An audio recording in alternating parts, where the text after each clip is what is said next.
यदि उहाँ जीवित भइदिएको भए 54 मा पार्टी फुट्दैन थियो? फुट्दैन थियो। अहिले बाँकारी सन्धि पासै हुँदैन थियो, तपाईँको 54 पार्टी नै फुट्दैन थियो। मदन भण्डारीका प्रतिपक्षी भएकालाई थाहा छैन। म यो कुरो तपाईँ झलनाथलाई सोध्न जानुहोस्, थाहा छैन, सिपी मैनाललाई थाहा छैन। म यो कुरो चाहिँ भन्छु, नभएका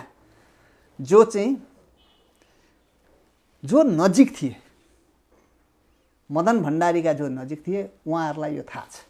मदन भण्डारीको हत्यारा, मदन भण्डारीलाई त मारिँदैछ भनेर नर्थ कोरियन एम्बेसीले त्यतिखेरै भनेको कुरो त एक्सपोज गरिसकेको छ। किशोर सेठले एक्सपोज गरेको। हत्याराको घर कता फर्केको छ त्यो पनि थाहा छ। हाम्रो सरकार आएपछि सार्वजनिक गर्छौँ भनेर केपी ओलीले भनेका भाषण पनि थाहा छ। केपी ओली स्वयं अघि भनेको कमिटीमा बसे पनि, एमालेको यति लामो समय अध्यक्ष पनि भए, दुई पटक प्रधानमन्त्री भए, विद्या भण्डारी राष्ट्रपति, खै त त्यो आँट गरे आज त्यो प्रतिवेदन कसैले गर्दैन। फेरि त्यही आएँ म अन्तिम गर्दैनन्। किन गर्दैन भन्दाखेरि केन्द्रीय कमिटीमा उहाँको विश्वास पात्र, जसले आज बहुदलीय जनवादको एकदमसँग चाहिँ उगा चाहिँ हाई हाई मदन भन्ने मदनको फोटो राखेर हिँड्छ नि, ती कसैमाथि पनि विश्वास होइन उहाँको।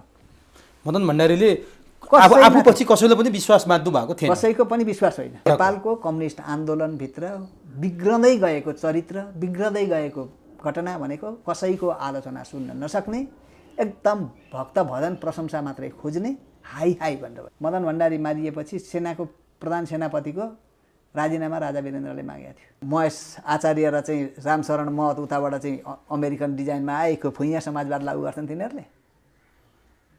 अमेरिकी सिको गरेर आउने मान्छेले यहाँ समाजवाद लागू हुन्छ, सबै उद्योग धन्दा जति बेचेर खाइदिए। गिरिजालाई के थाहा थियो? ओम जय शिवशङ्कर, ओम जय ओमकार भनेर चाहिँ जुन हामी भजन गाउँछौँ नि, ओम जय मदन, ओम जय मदन भनौँ, मदनका कुरा एकातिर राखिदियो, पन्छाएर अर्कोतिर दौडियो। एक एक गरेर चाहिँ कहाँ गल्ती गरेर त लु यसको विषयमा बहस गरौँ न हामी। बिपी कोइराला र राजाको बिचमा त एलायन्स हुन नदिनका निम्ति चाहिँ जनमतसङ्ग्राममा पञ्चायतलाई जिताउने विदेशीहरू, अनि मदन भण्डारी र चाहिँ राजालाई एक ठाउँमा उभिन दिन्छन्। सिपीलाई चाहिँ प्राधिकार मान्नका निम्ति चाहिँ पहिले माले इस्टाब्लिस हुँदाखेरि चाहिँ प्रस्ताव ल्याउने मान्छे झलनाथ खनाल र चाहिँ माधव नेपाल। नेपाल विदेशीहरूको ठुलो क्रीडा मैदान भएको छ, ठुलो क्रीडा मैदान भएको छ।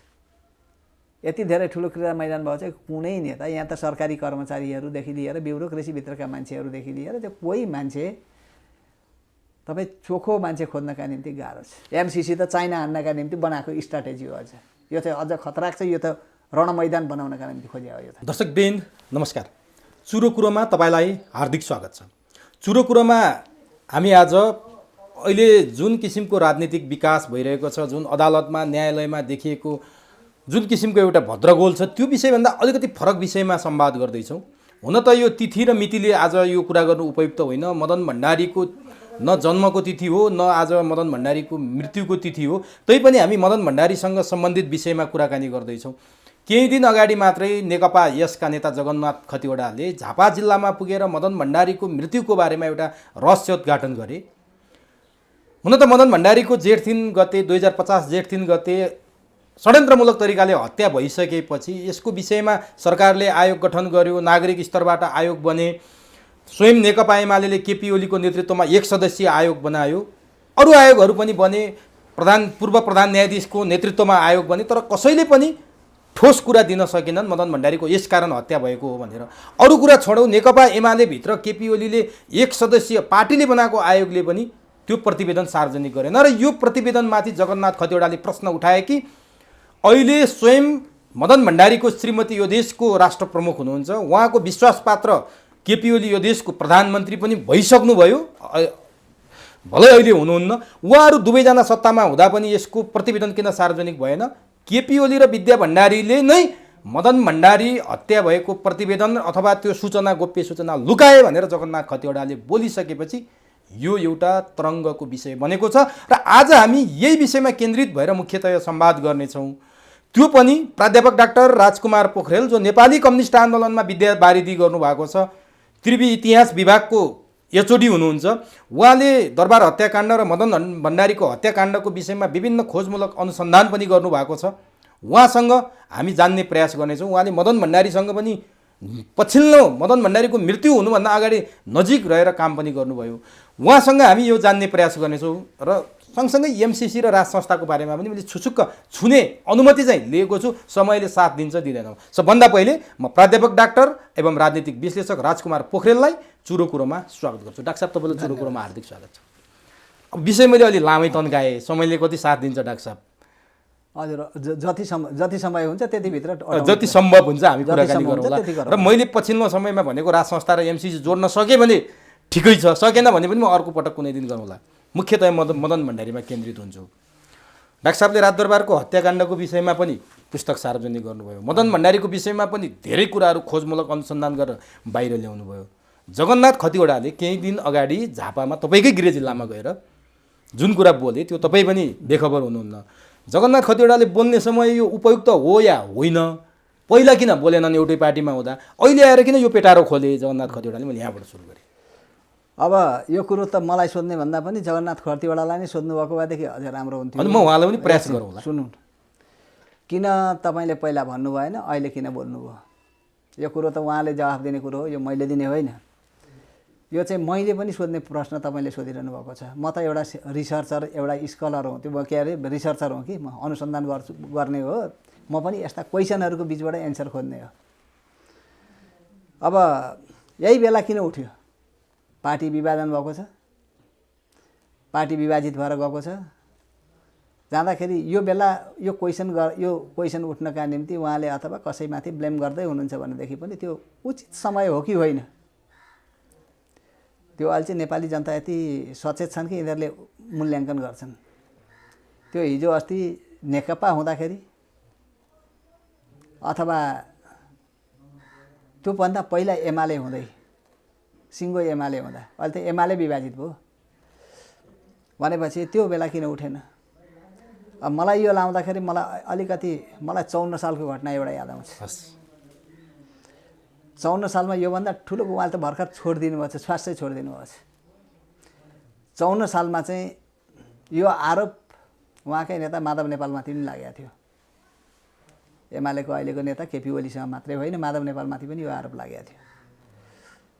उहाँहरूको के हो भन्ने कुरोमा चाहिँ हामीले कसैको पनि जजमेन्ट गर्नु पर्यो, मूल्याङ्कन गर्नु पर्यो भने अलिक निष्पक्ष भएर गर्नुपर्छ। पार्टीका लिडरहरू बोले जस्तो चाहिँ हुँदैन।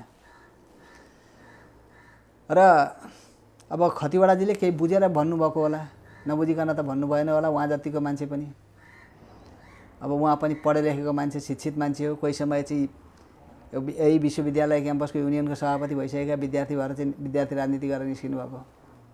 नबुझिकन त बोल्नु भएन होला, केही बुझेर बोले होला। तर त्यति भन्दै पनि यो बेला चाहिँ बोल्नु पर्थ्यो, अगाडि पनि बोल्नु पर्थ्यो। कुरो यति मात्रै हो। अब मलाई लाग्छ भने योभन्दा अगाडि नै पनि बोलिदिएको भएदेखि त्यो बोलै विश्वसनीय हुन्थ्यो, एउटै स्ट्यान्डबाट हुन्थ्यो। त्यो 54 सालमा पार्टी विभाजन भएको बेलामा धारावाहिक धेरैवटा चाहिँ अब जनादेश पत्रिकामा टिएन प्रधान र अर्को रमेश प्रधानको नामबाट चाहिँ बेसरी निस्कियो। अब बेसरी प्रकाशित भयो। कुन स्रोतबाट कसरी आयो भन्ने कुराको एउटा कुरो हो। अनि त्यसको चाहिँ अब यो व्यक्ति को हो भनेर खोजी गर्न थाल्यो एमाले संस्थापन नेतृत्व। अर्को पक्षले के भन्यो भन्नुहुन्छ भने यो घटनामा जाउँ न, घटना सत्य छ कि छैन। संस्थापन भनेको त्यति बेला माधव नेपाल केपी ओली होइन, अर्को पक्ष भनेको सिपी मैनाली, अर्को पक्ष भनेको वामदेव पक्ष होइन। खास गरेर उचाल्ने पछाड्ने कस्तो हुँदो रहेछ भन्नुहुन्छ भनेदेखि यो लेख्यो अब विभिन्न मान्छेहरूलाई चाहिँ टिएन प्रधानको नामाकरण गरेर चाहिँ छाप्यो। त्यतिखेरको चाहिँ संस्थापन पक्षको मुखपत्र बुधबार है, बुधबारका सम्पादकहरूलाई गएर त्यतिखेरको चाहिँ खोजेर हेर्नु भन्दै थाहा हुन्छ। त्यहाँ थुप्रै मान्छेहरूको चाहिँ नाम निकालेको छ। यो हो कि कहिले चाहिँ हाम्रो डिआर रेग्मीको छोरा मदन रेग्मी पनि कहिले पुगे, कहिले कसलाई भनेर भनिएको छ, कहिले कसलाई भनिएको छ। यस्ता कुराहरू थुप्रै नामहरू आए। भरे त्यो नाम लेख्ने मान्छेको नाममा कहाँ गएर चुक्यो भनेर भन्नुहुन्छ भनेदेखि एकजना वामदेवसँग साह्रै नजिक भएका मान्छे, त्यतिखेर गुणराज लुइटेल होला कि लोहनी यस्तै नाम छ है। म यो किनभने गुणराज लोहनी त पत्रकारै हुनुभयो क्यारे। एकजना थिए निष्कर्ष लुइटेल पत्रकार हुनुभयो। गुणराज लुइटेल होला जस्तो लाग्छ मलाई, वामदेवजीसँग चाहिँ नजिक भएको मान्छे। अनि त्यहाँ चाहिँ गुणराज लुइटेलले सम्पादन गर्ने पत्रिका निष्कर्ष। अब निष्कर्षमा आयो दुईटा कुरा आएछ। त्यतिखेर चाहिँ अब टिएन प्रधान भनेर चाहिँ अगाडि एउटा फोटो राखिकन चाहिँ एउटा समाचार आयो। भरे त्यो फोटो रहेछ भारतीय पत्रकार कुलदीप नैयरको। अब त्यो भारतीय पत्रकार कुलदीप नैयरको फोटो हो भनेर चाहिँ त्यो चाहिँ उषा तिवारीले एक्सपोज गरिदिन्। त्यो लेख्यो कसले भनेर भन्दाखेरि गणेश खत्रीले। अब गणेश खत्री आफैमा रहस्यमय मान्छे थिए त्यतिखेर, बिचरा उनी मरेर गए। उनी अलिक देशभक्त टाइपको चाहिँ मान्छे चाहिँ हो, तर अलिक केटाकेटी स्वभावको। गरौँ केही नयाँ गरौँ भन्ने चाहिँ अलिक रहस्यमय। कहिले आफूलाई मलाई कसैले अपहरण गर्यो भनेर सूचना गर्थे, कहिले के गर्थे होइन, यस्तो खालको चाहिँ रहस्य चाहिँ उनमा थियो। पछि कहिलेकाहीँ चाहिँ उनी आर्मीको कारिन्दा भएर पनि बसे। मैले थाहा पाउँदाखेरि झाँपैमा पनि आर्मी ब्यारेकमा सामान्य ठाकठुक टुटु के अब उनी अलिक टेक्निसियन टाइपका मान्छे। पत्रकारिता गरेर बसे। पछि निमकान्त पाण्डेको जनधारणामा उनी काम गर्दै थिए। त्यतिखेर चाहिँ बिचरा मर्दाखेरि वीर हस्पिटलमा चाहिँ एकजना मात्रै थियो, उनी कोही थिएन। अहिले उनको मलामी जाने मान्छे पनि थिएन। त्यो अवस्थामा गए। तर अब तिनै मान्छेलाई कोही समयमा मोदनाथ प्रस्तुतले शिक्षा मन्त्री भएको बेलामा नास्टमा ल्याएर चाहिँ जागिर खाऊ भनेर जागिर लगाइदिएको थियो। केही गरोस् यो अब अलिक टेक्निसियन टाइपको मान्छे। उनका सबल पक्ष र दुर्बल पक्ष दुइटै भन्नुपर्छ हामीले भन्दाखेरि पनि। उनका सबल पक्ष थिए, केही राम्रा पक्ष थिए। दुर्बल पक्ष के भन्दाखेरि झुटो कुरालाई ल्याएर विवरणमा छापिदिए। त्यो एक्सपोज भइसके पछाडि अब एक अर्थ भने नि भागारे भाग गुणराज लोहनीले तुरुन्तै छोडेर उता केपी ओलीकोमा गए। केपी ओली गुणराज लुइटेल चाहिँ स्वाट्टै सालले केपी ओलीको क्याम्पमा पुग्यो भने हुँदाहुँदै तिनी अब अहिले त कतातिर गएका छन् थाहा छैन, अमेरिकातिर कता छिरेका छन् क्यारे। स्वाट्टै त्यो छापिएको बित्तिकै भोलिपल्टै चाहिँ उनी केपी ओलीको क्याम्पमा गए। भाइ रहस्य त्यो चाहिँ किन उनलाई इमिडिएट लियो होइन, अथवा चाहिँ माधव नेपालको क्याम्पमा गए त्यतिखेर भनौँ न। केपी ओली त नेतृत्वमा होइन, माधव नेपालको क्याम्पमा गए। किन चाहिँ त्यो चाहिँ त्यतिखेर उनलाई लिइयो, तुरुन्तै लिइयो। अब अहिलेको माननीय घनश्याम खतिवडाले एउटा क्वेसन उठाउनु भएको थियो, सुन्दर लामाको कुरो उहाँले उठाउनु भएको थियो, जनआस्थाले छाप्यो। उहाँले 2-4 दिन कुरो उठाउनु भयो, विरोध पनि गर्नुभयो, केपी ओलीको विरोध गर्नुभयो। पछि गएर चाहिँ ठ्याक्कै त्यही क्याम्पमा बस्नुभयो। भाइ धेरै रहस्य भइरहेको छ। यहाँ भित्र केही छ होइन यो। अनि किन सबै मान्छेहरूलाई यो गर्ने मान्छे सबैलाई मान्छेलाई चाहिँ यो विश्वास गरिँदैन। मैले त क्वेसन गर्ने, म रिसर्चरको आधारमा म यो क्वेसन गर्छु क्या। म प्रश्न मात्रै गरिराखेको छु अहिले। म तपाईँलाई एन्सर पनि म दिन सक्दिनँ यो, किनभने यी घटनाहरू यसरी आएका छन्। र त्यतिखेर पनि त्यो विवादको बेलामा चाहिँ यो बेसरी उठ्यो नि। जब एमाले भित्र विवाद आयो, महाकाली सन्धिको विवाद आयो, आइसके पछाडि यो कुराहरू आयो। कहाँ गएर गयो टुङ्गियो भनेर भन्दाखेरि कुलदीप नैयरको फोटो छापिसके पछाडि उत्तेजनाका बिचमा कुलदीप नैयरको फोटो छापेपछि सकियो। निष्कर्ष पत्रिकाले एउटा अन्तर्वार्ता छापेको थियो। तपाईँको गङ्गामाया तामाङ भन्ने सुन्दर लामाकी आमाको त्यो हो कि होइन, त्यो चाहिँ सही हो कि होइन भनेर चाहिँ मलाई पनि खोजीको विषय भयो। म खोज्दै पुगेँ। सुन्दर लामा कि अमर लामा? सुन्दर लामा भन्ने अर्को मान्छे। उनी चाहिँ केसँग जोडिन्छन् फेरि? उनी त्यो मदन भण्डारी एक्सिडेन्ट परेको बेलामा 620 नम्बरको ट्रक भन्ने थियो। त्यो 620 नम्बरको ट्रकको खलासी, त्यो ट्रक चाहिँ डिस्ट्रोय भयो क्या हो। त्यो खलासी भएको नाताले गर्दा त्योसँग जोडिन्छन् उनी। अनि मैले चाहिँ 52 सालको त 52 सालदेखि सुन्दर लामा छैन, 57 सालमा यो कुरो उठ्यो भने म 57 सालमा तिनलाई भेटेँ पनि। त्यसभित्रका केही सत्यहरू छन्, केही अलिकति केही त अलिकति बढाइ चढाइ होला, तर भाषा लेख्नेमा चाहिँ अलिकति बढाइ चढाइ हो। तर त्यसभित्रका केही सत्यताहरू छ। त्यो अब तिनीसँग लिएको अन्तर्वार्ता होला मसँग कतै। त्यो अब कुनै सबै कुरो गलत आए त्यतिखेर पनि भन्न सकिँदैन। र यतिखेर पार्टी विभाजन भएर एमाले र एकीकृत समाजवादीको बिचको चाहिँ एकदमसँगले लडाइँ चलिरहेको बेलामा कसैले क्वेसन उठायो। क्वेसन उठाउँदाखेरि चाहिँ उहाँले ठ्याक्क त्यो भन्नुभयो। यो कुन क्लाइमेक्ससँग जान्छ त्यो त थाहा छैन, भोलि उहाँले जवाफ दिनु होला। तर खण्डन न अर्को पक्षले गरेको छ, उहाँले जल आरोप लाउनु भएको छ, न त्यसपछि विषयवस्तु अगाडि बढेको छ। खण्डन नगर्दाखेरि के हुन्छ भनेर भन्नुहुन्छ भने, खण्डन नगर्दाखेरि कहिलेकाहीँ चाहिँ के हुन्छ भने साइलेन्ट बसेर चाहिँ यो यसभित्रको अरू कुरा थाहा पाउनका लागि पनि खण्डन गरिँदैन है, अरू कुरा आओस् भनेरका निम्ति। अब कहिलेकाहीँ चाहिँ के हुन्छ भने खण्डन नगरी बस्दाखेरि चाहिँ यो कुराको खण्डन भएन भने यसमा सत्यता होला भन्छ होइन। रिसर्चरहरूले त त्यसरी पनि भन्छन्। तर हाम्रो चाहिँ अब नेताहरूको बोली समय कुन हो भनेर चाहिँ हामीले चाहिँ त्यो चाहिँ परिवेश फेनोमेनासँग जोड्नु भन्छ क्या अनुसन्धानमा, परिवेशसँग जोड्नु। यही कुरो पार्टी विभाजन हुनुभन्दा अगाडि आएको भएदेखि यसको वेट र भ्यालु अर्को हुन्थ्यो, अथवा अलिक पछि आएको भए पनि एउटा कुरो हुन्थ्यो होला।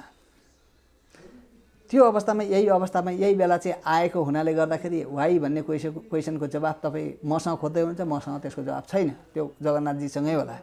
किनभने अगाडिका घटना हामीले त हेर्दाखेरि अगाडिका घटनाहरूलाई लिएर हेर्ने, अब अगाडिका घटनालाई लिएर हेर्नुपर्ने भएको हुनाले अगाडिका घटनाहरूमा चाहिँ योभन्दा धेरै ठुलो विवाद उठ्यो, आएको छ। धेरै कुराहरू चाहिँ अगाडि आएका छन्। अब तपाईँसँग अर्को कुरो चाहिँ के भन्नुहुन्छ भनेदेखि केही इन्फर्मेसनहरू चुइएका छन्। जुन कुराहरू त्यो चुइएका इन्फर्मेसनहरू पनि अहिले बाहिर आएका छैनन्। कहाँ चुए त ती? चुइएका छन् तर बाहिर आएका छैनन्, बाहिर त्यसरी फुत्तै प्रकाशनमा आएका छैनन्, पब्लिकली चुइएका छैनन् होइन। अब कसैसँगको तपाईँले लिए जस्तै कसैसँग अन्तर्वार्ता लिँदाखेरि काहीँ चुइएका होलान् अथवा कुनै डकुमेन्ट्समा चुइएका होलान्। कस्तो हुँदो रहेछ यो त भन्नुहुन्छ भनेदेखि अब चे गुएभरा मारिए उहिले, उनी मारिएको कति वर्ष पोहोर मात्रै, उसलाई मार्ने मान्छे चाहिँ अब 91-92 वर्षको भएछन्। उनी चाहिँ उनले चे गुएभराको सम्झनामा एउटा आर्टिकल लेखेका थिए कि मार्नेले सिआइएका एकजना बोसले चाहिँ लेखेका थिए त्यहाँ। म त्यो आर्टिकल हेरेँ, अनलाइनमा हेरेँ। अनि त्यो आर्टिकल हेरिसके पछाडिका मान्छेलाई मर्ने बेला भयो, उनको त मर्ने बेला भयो नि त अब त। अनि चे गुएभराको प्रशंसा गरेर लेखेका थियो त्यहाँ। आउला कुनै समय मदन भण्डारीलाई मार्नेले पनि पहिलो बेला चाहिँ भन्ला, लेख्ला। तपाईँको त त्यो बेला त के थियो भनेदेखि गोपाल पी जोगाईले चाहिँ एउटा अदालतमा मुद्दै हालेका थिए 52-53 सालतिर, 54 सालतिर। उनले चाहिँ राजेन्द्र खेतानको नाम जोडेर चाहिँ हालेका थियो। राजेन्द्र खेतानबाट चाहिँ उनले सुरक्षाका निम्ति पुलिसलाई उजुरी पनि गरे होइन। जोडिन त कहाँ कोसँग जोडिन्छ। अब त्यो गोपाल पी जोगाईले हालेको मुद्दाको उजुरीको चाहिँ सायद फोटोकपी काहीँ मसँग पनि होला, अहिले पनि सुरक्षित होला। त्यो त मैले कहिलेकाहीँ यसो पाइयो भने सार्वजनिक गरिदिउँ न। यसो हो, मैले मेरो थेसिसको चाहिँ एपेन्डिक्समा राखेको छु त्यो। भनेपछि खोज्दै भने भेटिन्छ। तपाईँको अमर लामालाई कसले युज गर्यो? मैले चाहिँ त्यो पछि भेरिफाई गरेँ, मैले त्यो थेसिसमा राखेँ। तपाईँलाई यो पनि भनिरहेको होला, अमर लामालाई चाहिँ कुनै स्पाई आइडेन्टिटी कार्डको चाहिँ भेरिफाई पनि कसैले दियो मलाई। तर मैले त्यही विभागको, नेपाल गुप्तचर विभागकै कुनै मान्छे चाहिँ अनुसन्धान विभाग भनेर भन्छ, त्यसकै बिग बोस हाकिमलाई गर्दा यो फर्म हाम्रो होइन भनेर भने उनले होइन। कसै अब त्यस्तो आउँछ पनि, डुप्लिकेट पनि आउँछ पछि भने। त्यो चाहिँ मैले थेसिस लेखिसकेपछि पछि भने यस्ता पनि आउँछन्।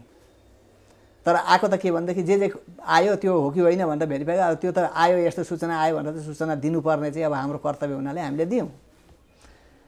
अब अमर लामालाई कसले चलाइराखेका थियो आउँछ त्यो। अमर लामालाई कसले मार्यो, यी क्वेसनहरू छन्।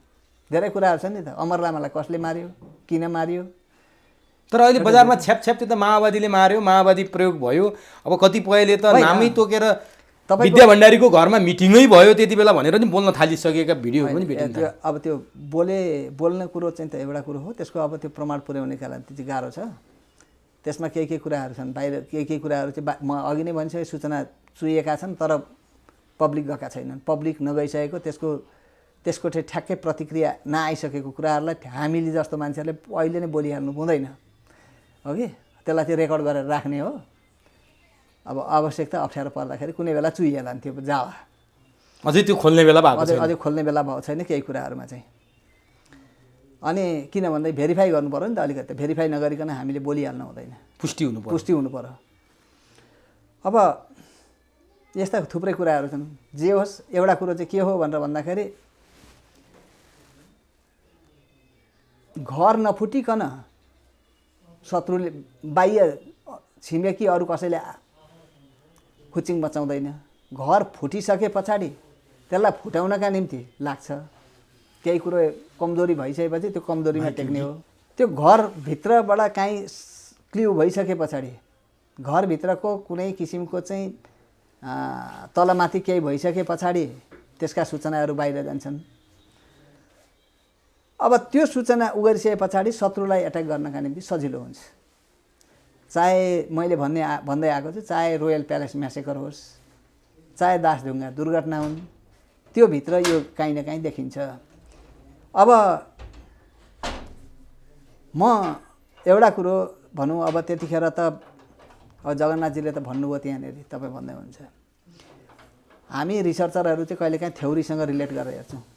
क्रिमिनल थ्योरी, रिसर्चको क्रिमिनल थ्योरी हुन्छ, अनुसन्धान गर्ने, त्यो पुलिसले पनि प्रयोग गर्छ, सेनाले पनि प्रयोग गर्छ, त्यो थ्योरी हो कि रिसर्च गर्नु पर्दाखेरि। अनि हामी रिसर्चरहरू पनि क्रिमिनल थ्योरी, खास गरेर चाहिँ क्रिमिनल इन्भेस्टिगेसनको थ्योरीमा हेर्नु पर्यो भने त्यो त क्रिमिनल एउटा केस हो, यो अपराधिक केस हो नि त। के भन्छ भनेर भन्दाखेरि यदि कुनै कुराहरूलाई पछिसम्म पनि त्यसलाई अनुसन्धान गर्न बाँकी छ भन्ने लाग्यो भने त्यसको ओरिजिनालिटी, त्यसको मौलिकतालाई चाहिँ भत्काउन दिनु हुँदैन र अनुसन्धान गर्न सकिन्छ। मौलिकता भत्कियो भने त्यसमा अनुसन्धान हुँदैन भन्छ क्या। संसारले त बुझेको त्यो कुरो छ र म पनि त्यसमा विश्वास गर्छु। यो दासढुङ्गामा पार्क कसले बनायो, त्यो ठाउँ किन भत्काइयो, मेरो क्वेसन। मदन भण्डारी चढेको गाडी बनाएर चढ्न भनेर ग्यारेजमा कसले लग्यो? यो यसले लग्यो भनेर त मलाई पनि थाहा छैन। पार्क कसले बनायो मलाई थाहा छैन। पार्टीले बनायो होला नि। सुन्नुहोस् न, पार्टीले बनायो भनेदेखि पार्टीमा लिडरसिप त्यतिखेर को थियो? माधव नेपाल। लिडरसिपभित्र को थियो एउटा कुरो, को थिए, कसको सहमतिमा बनाएको छ त्यो? म एकजना व्यक्ति मात्रै नकेटौँ न, त्यहाँ एकजना व्यक्ति मात्रै नकेटौँ, को थिए? क्रिमिनल थ्योरीले त त्यो हिसाबले भन्ने हो भने त्यो ठाउँमा चाहिँ फेरि पनि अनुसन्धान गर्ने ठाउँ मेटियो। दासढुङ्गा हत्याकाण्डका 3वटा आयोग बने हो। एउटा केपी शर्मा ओलीको आयोग, त्यो पार्टीले बनायो। एउटा पद्मरत्न तुलाधरको आयोग, नागरिक उसको चाहिँ एउटा आयोग। अर्को त्रिलोक प्रताप राणाको आयोग। अनिल आयोग अर्को पनि बन्यो। अनिल आयोग सरकारले बनायो। अनि त्यस पछाडि बनेको भनेको त्रिलोक प्रताप राणाको आयोग। अब यो आयोग बन्दाखेरि केपी ओलीको आयोगको प्रतिवेदन कहाँ छ मलाई थाहा छैन। महत्त्वपूर्ण क्वेसन मार्क नै यहीँनिर एकछिन कहाँ छ यो मलाई थाहा छैन। यदि उहाँको आफ्नो किसिमले पार्टीले बनाएको हो नि, यदि उहाँको आफ्नै किसिमले मात्रै, म फेरि यो अर्थमा केपी ओली एकदम चाहिँ अपराधी भनेर म भन्दिनँ है। त्यहाँ त्यति मात्रै उहाँ मात्रै अपराधी हो भनेर चाहिँ म भन्दिनँ, अपराधी भनेर भन्दिनँ म। त्यसरी यो अर्थ नलागोस्। उहाँलाई त आदेश दिएर नै आयोग बनाएको हो। आयोग आदेश कसले दियो? महासचिव माधव नेपाल होइन, त्यो व्यक्ति मान्न जानुहोस् न, पार्टीले बनायो। पार्टीमा कसले गर्यो त? को थियो पार्टीमा? कुरो त्यति आउँछ। जिम्मेवार को हुन्? हैसियतको हिसाबले माधव नेपालको सबभन्दा बढी पोजिसन होला, त्यसदेखि पछाडि अरू को आउँछन् हो। अब दोस्रो कुरो चाहिँ त्यो प्रतिवेदन किन बाहिर नआउँदाखेरि उहाँमाथि किन एक्सन भएन? एक क्वेसन यहाँ पनि आउँछ। आउनु पऱ्यो नि त। दिएको जिम्मेवारी पुरा नगरेपछि त अहिले केपी ओलीले भनिदिनु भयो नि भीमरावलाई, अब तिमीलाई चाहिँ आयोगमा चाहिँ बनाएर राखिदिएको, त्यो उसमा चाहिँ समितिमा बनाएर राखिदिएको, अब तिमीले राजीनामा दिएर छोडेर हिँड्यौ, त्यसको औचित्य के? तिमीलाई के गर्छौ? होइन, माधव नेपालले त्यतिखेर किन नभने यो कुरो? उहाँलाई त्यही शब्द किन नभने? भीमरावलाई जसरी भीमरावले विद्रोह गरे नि अहिले राजीनामा दिएर, केपी ओलीले विद्रोह गर्न सक्नु पर्थ्यो नि त्यति बेला। सुन्नुहोस् न, यहाँ त्यो त भन्न पनि सक्नु पऱ्यो नि त। भीमरावले विद्रोह गरे भने त्यो भन्न सक्नु पऱ्यो नि त। केपी ओलीलाई पनि भन्न सक्नु परेन? यो किन चाहिँ सार्वजनिक भएन? किन भएन? सार्वजनिक गर्नका लागि पो गरेको थियो, त्यो किन नगरे भनेर त भन्नु सक्नुपर्छ पर्दैन? अथवा सार्वजनिक गरेन भने त कसले को जिम्मेवारी? को पार्टी हो? नगर्दाखेरि त सिङ्गो पार्टी जिम्मेवार हो कि होइन? एक पद्मरत्न तुलाधर आयोगको प्रतिवेदन प्रकाशित भयो, किताबको रूपमा बाँडियो। यदि मेरो घरमा यो तपाईँ क्यामेरा लिएर जानुहुन्थ्यो भनेदेखि चाहिँ मेरो घरमा भन्थ्यो भने म देखाइदिन्थेँ यहाँनिर चाहिँ होइन, एकछिनका निम्ति। अहिले एकजना मित्रले फोटोकपी गरेर लिएर जानुभएछ। त्यो त्यतिखेर पाइँदैन भन्थ्यो। एकजना मित्रले हिजो मात्रै मसँग फोटोकपी गरेर लिएर जानुभएछ तुलाधर आयोगको प्रतिवेदन। अब अनिल आयोगको प्रतिवेदन सार्वजनिक छ। त्यही सार्वजनिक गरिसकेपछि त केपी ओलीको बन्यो नि फेरि, होइन र? जुन कुरा नमाने त्यो चाहिँ अहिले त्यतिखेर सार्वजनिक थिएन। त्यतिखेर चाहिँ सरकारलाई बुझाएको मात्रै थियो। सरकारलाई बुझाउँदाखेरि सीमित उसले मात्रै बुझ्यो होइन। सार्वजनिक छ अहिले त, सार्वजनिक गरिएको छ। अब अर्को आयो धौबडेल आयो के अरे यो राणा आएको प्रतिवेदन हर्षनारायण धौबडेल त्यतिखेर त धेरै प्रमाणहरू नष्ट भइसकेका थिए त्यो आयोग भन्दाखेरि धेरै प्रमाणहरू नष्ट भइसकेको थियो केही बाँकी थियो के गरौँ भनेर सोद्धाखेरि हो जेजुकै होस् अहिले त्यसलाई चुपचाप छोडिदिनु भनेर चाहिँ भनियो त्यो भने कसले यो कसले भन्यो अब धौबडेले चुपचाप भनेर भन्यो अब मैले अब नाम चाहिँ नभनौँ भनेर भन्नुभयो उहाँले पनि उहाँ त मरेर गइसक्नु पनि होइन कसले भन्यो त भनेर चाहिँ सोद्धाखेरि होइन यो नाम चाहिँ नभनौँ अहिले भनेर भन्नुभयो उहाँले भन्यो त कसले जिम्मेवारले भन्यो होला त्यो जिम्मेवार को हो त्यो थाहा म गरिदिनु पऱ्यो त्यो भन्ने मान्छेले म है म भनेर भनिदिनु पऱ्यो यति नै हो इमान्दारीपूर्वक देखाउने हो भने त भनेपछि यस्ता कुराहरू त छन् अर्को कुरो दोस्रो कुरो मदन भण्डारीले त मारिँदैछस् भनेर नर्थ कोरियन एम्बेसीले त्यतिखेर भनेको कुरो त एक्सपोज गरिसकेको छ किशोर सेठले एक्सपोज गरेको छ म भन्दिनँ तपाईँले नि पटक पटक अन्तर्वार्तामा बोल्नु भएको छ होइन त्यो कुरो सत्य पनि हो कमान्डो तालिम लिन पठाउने भने सत्य पनि हो विरोध कसले गरे पार्टीभित्रबाट खोजी गर्दा भइहाल्यो नि यदि साँच्चै रूपमा खोजी गर्ने हो भने सत्य रूपमा खोजी गर्ने हो भने त्यो हिसाबमा के थियो भन्नुहुन्छ भने मदन भण्डारीको डेथ स्वाभाविक पनि होइन तपाईँको साधारण सिम्पल एक्सिडेन्ट पनि होइन मैले त बारम्बार भनेको छु यो चाहिँ विदेशीहरू समेत लागेर विदेशीहरूले समेत यहाँभित्र प्रयोग गरेर शक्तिको प्रयोग गरे पैसाको प्रयोग गरे सारा शक्ति प्रयोग गरेर चाहिँ सत्ताको पनि दुरुपयोग भयो त्यतिखेर मैले त त्यो दरबार हत्याकाण्ड लेख्ने बेलामा चाहिँ एउटा त्यो त्यसको प्लटिङ चाहिँ भक्तपुरमा बनिएको थियो भन्ने कुरो त्यो सूचना पाएँ मैले त्यहाँ उसलाई राजा वीरेन्द्रको वंश विनाश गर्ने भने भक्तपुर त्यो पनि भक्तपुर यस्तो ठाउँ र चाहिँ स्याडो त्यहाँ कसैले आँखा देख्दैनन् त्यो त्यति बेलाको अमेरिकी राजदूतको बारेमा पनि तपाईँले त्यहाँ मैले बारम्बार भनेको छु किन भन्दाखेरि टुँडिखेलबाट त मदन भण्डारीले ललकारेको हो त्यो जुलिया चाङ ब्लक तिमी यसो गर्छौ भेट्न चाहिँ सेक्रेटरीलाई पठाउँदाखेरि नभेटिकन मैले तिमी आफ्नो दृष्टिकोण चेन्ज गरेर आऊ अनि मलाई भेट भनेर चाहिँ भने हो नि त मदन भण्डारीले त त्यो बदला पनि बदला त हो नि हुनुपर्छ होइन हो तर को विरोध गर्ने अहिले विरोध कसले गर्ने त्यसको हो यहीँनिर छ नि डाक्टर साहब जस्तो केपी ओली अरूको प्रतिवेदन छोडौँ अहिले अरूको आयोगको कुरा छोडौँ अहिले केपी ओलीको एकल कमिटी बनेको थियो नि जुन त्यो कमिटीले त पक्कै न पक्कै नजिक त पुगेको छ त्यो हत्याराको त्यो सुन्नुहोस् न त्यो प्रतिवेदन किन सार्वजनिक भएन भनेर मात्रै पनि जगन्नाथजीले त्यही बेला किन क्वेसन उठाउनु भएन उहाँ त पोजिसनमै हुनुहुन्थ्यो नि त त्यतिखेर पनि मुभ गर्ने ठाउँमा हुनुहुन्थ्यो सङ्गठनमा हुनुहुन्थ्यो त्यस पछाडि त उहाँ त सांसद पनि हुनुभयो नि होइन र हो जिम्मेवारीताको कुरो एउटा कुरो त्यो सांसद पनि हुनुभयो भने त उहाँले क्वेसन किन उठाउनु भएन अथवा उहाँसँग रहेका मान्छेहरूले किन क्वेसन उठाइरहेका छन् यही विषयमा माधव नेपालजी किन बोल्नुहुन्न म क्वेसन यहाँ गरेर गर्दैछु त्यो एक साइड एउटा कुरो चाहिँ के हो भने उहाँले क्वेसन उठाउनु भयो अरूलाई सजिलो भएको छ बोल्दिन सजिलो भएको छ त्यो चाहिँ हो सत्य हो है फेरि होइन उहाँले क्वेसन जे उठाउनु भयो त्यो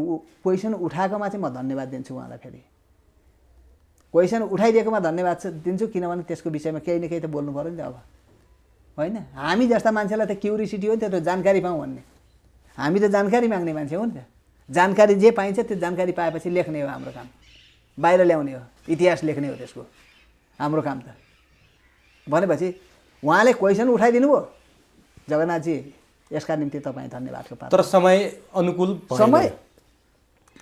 समय अनुकूल यसमा चाहिँ तर्कसहित तथ्यसहित आउनु पऱ्यो आउँदाखेरि उहाँहरूलाई केही कुरामा थाहा छ भने यसलाई तथ्यसहित आउनु पऱ्यो उहाँले पार्टीमा सल्लाह गरेर गर्नुभयो कि नगरिकन गर्नुभयो कि यो चाहिँ मलाई थाहा छैन त्यस कारणले गर्दाखेरि यो समय जुन बेलामा उठाउनु भयो त्यसले गर्दाखेरि उहाँको जुन हाइट हो त्यो हाइटलाई चाहिँ अलिकति तल खस्कायो किनभने यो समयमा यो ट्विस्ट यस्ता आउँछन् किनभने त्यो 54 साल पर्खिया छन् त्यो कुलदीप नैयरको फोटो छापेर टिएन प्रधान बनाएको अवस्थाको घटनाहरू त त्यो त मान्छेलाई त्यो पनि थाहा छ अनि कहाँबाट कहाँ कतातिर मोडियो अब गुणराज द्रोणी आजसम्म वामदेवसँग नजिक भोलिपल्ट चाहिँ फड्किएर चाहिँ उहाँ चाहिँ केपी ओली र चाहिँ माधव नेपालको क्याम्पमा गुणराज लुइटेल होइन पत्रकारहरू अब त्यो अवस्था पनि देखिया छ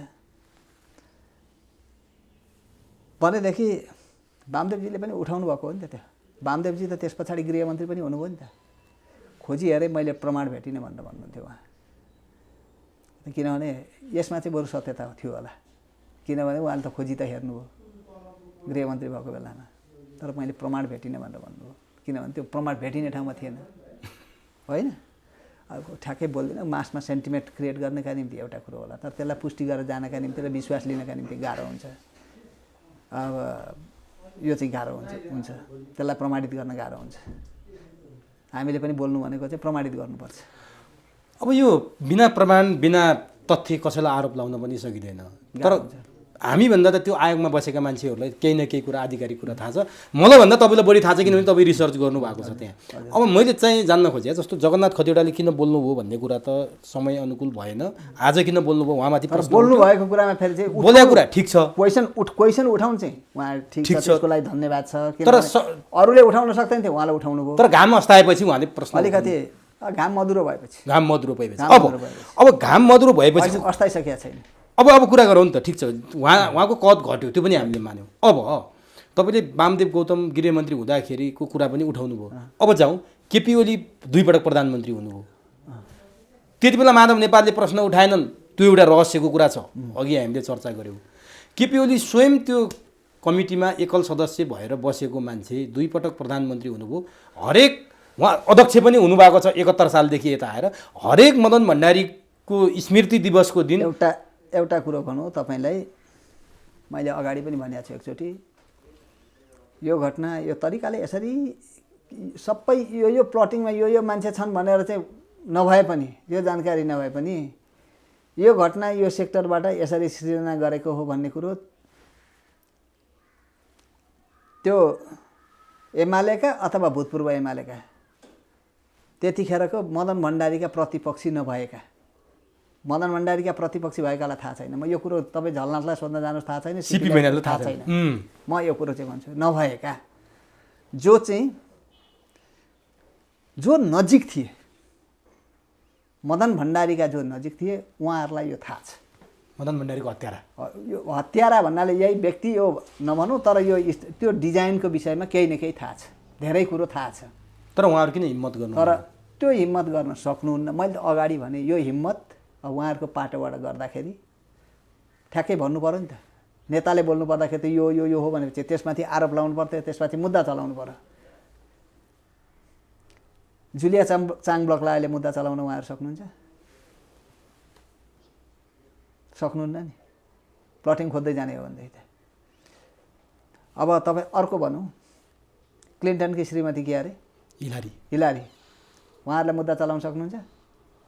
एकछिनका लागि केही कुराहरू छन्। यो कुरो आजसम्म तपाईँलाई कसैले भनेको थिएन, आज म भन्दैछु। सक्नुहुन्छ? सक्नुहुन्न। अब इभन अहिले नै पनि कतिपय ठाउँमा पावरमा छन् मान्छेहरू, पोजिसनमा छन्, एकदम त्यतिखेरका मान्छेहरू एकदम देखिएका छैनन्, बुझेका छैनन्, तर पावरमा छन्। ती मान्छेहरूलाई पनि उहाँहरू केही गर्न सक्नुहुन्न।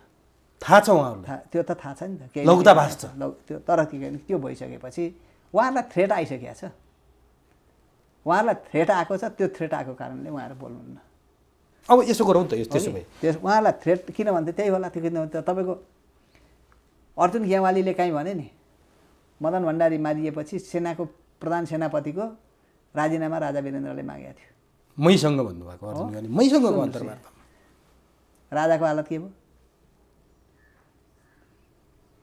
राजाले त्यही राजा अमेरिका भिजिटमा जाँदाखेरि चाहिँ तपाईँको चाहिँ रोनाल्ड रेगनले चाहिँ त्यत्रो भव्य स्वागत गरे होइन, हो नि?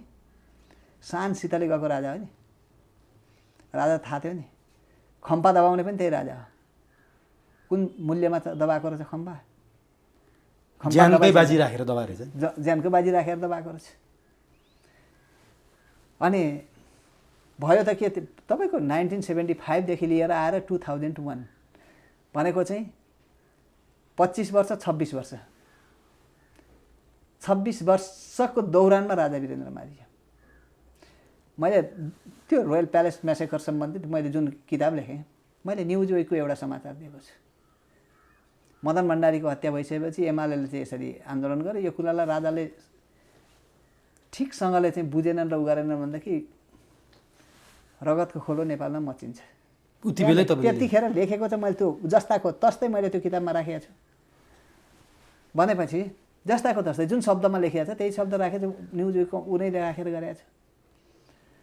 मचियो त 1994 मा चाहिँ मदन मारिए। अब भनेपछि 6 वर्ष 7 वर्ष पछाडि राजा वीरेन्द्र गए। राजा वीरेन्द्रले त मदन भण्डारीलाई त सम्मान गरेको रहेछ त, उनको चाहिँ त्यो उसमै देखिन्छ कन्डोलेन्स मेसेजमा राजाको उसबाट दिने मेसेज जुन हो त्यो त हाइली गरेको छ, रेस्पेक्ट गरेको छ। भनेपछि त्यो बेला चित्त दुखाउने मध्येको एकजना मान्छे यो देखिन्छ। भनेपछि अब यो चाहिँ यही अवस्थामा अब नेताहरूको जीवन स्तर कहाँ छ, को कहाँ छ, भिजिट कहाँ छ, कहाँ कहाँ कुन कुन देश घुम्छन्, कता कता जान्छन्, कोसँग कसको लिङ्क छ, अहिलेको दुनियाँमा यसको पिछा नगर्ने, यसको सूचना नपाउने कोही छैन, कोही पनि छैन। तर हिम्मत छैन। होइन सुन्नुहोस् न, यहाँ त्यसको सूचना नपाउने कोही छैन। अब मरौँ भन्ने अथवा मरिसके पछाडि पनि नेताहरू मरिसकेपछि कसैले लेख्ला, अथवा मरौँ भन्ने कसैले लाग्छ भने लेख्छन्। त्यो हिम्मत छ। त्यो हिम्मत कतिपय सूचनाहरू आउँछन्, म पनि गर्न सक्दिनँ अहिले। तपाईँलाई यो भनौँ, हेर्नुहोस् यहाँ त्यो त्यति सजिलो छैन। अब म तपाईँलाई यति भन्छु, मदन भण्डारीको 5औं महाधिवेशन सकिएपछि न्युज विकले हाइली प्रशंसा गरेर चाहिँ तपाईँको पहिलो चुनाव जित्ने बित्तिकै काठमाडौँबाट चाहिँ 1 नम्बर जेबाट जित्ने बित्तिकै कृष्णप्रसाद भट्टराईलाई हाइली एकदमसँगले चाहिँ प्रेज गरेर चाहिँ मदन भण्डारीलाई चाहिँ अन्तर्वार्ता पनि छाप्यो, लेख्यो पनि न्युज विकले। हेर्नुहोस् है, यहाँ हाइली प्रेज गरे हो नि त्यो त अन्तर्वार्ता उहाँले दिनुभयो पनि। अब जाने बाटो हाम्रो कता हो भनेर चाहिँ न्युज विकले अन्तर्वार्ता दिएको छ। त्यो अन्तर्वार्ता नेपालको सांस्कृतिक पक्षसँग, नेपालको आर्थिक पक्षसँग, नेपालको राजनैतिक पाटोसँग त्यो जोडिएर आएको छ, हो कि? त्यसभित्रका सकारात्मक नकारात्मक पाटोको विषयमा अहिले यस विषयमा मोटिभेट गर्दिनँ। तर त्यो अन्तर्वार्तालाई उनीहरूले कसरी बुझे भन्ने कुरो न हो, हामीले कसरी बुझ्यौँ भन्ने होइन, उनीहरूले कसरी बुझे।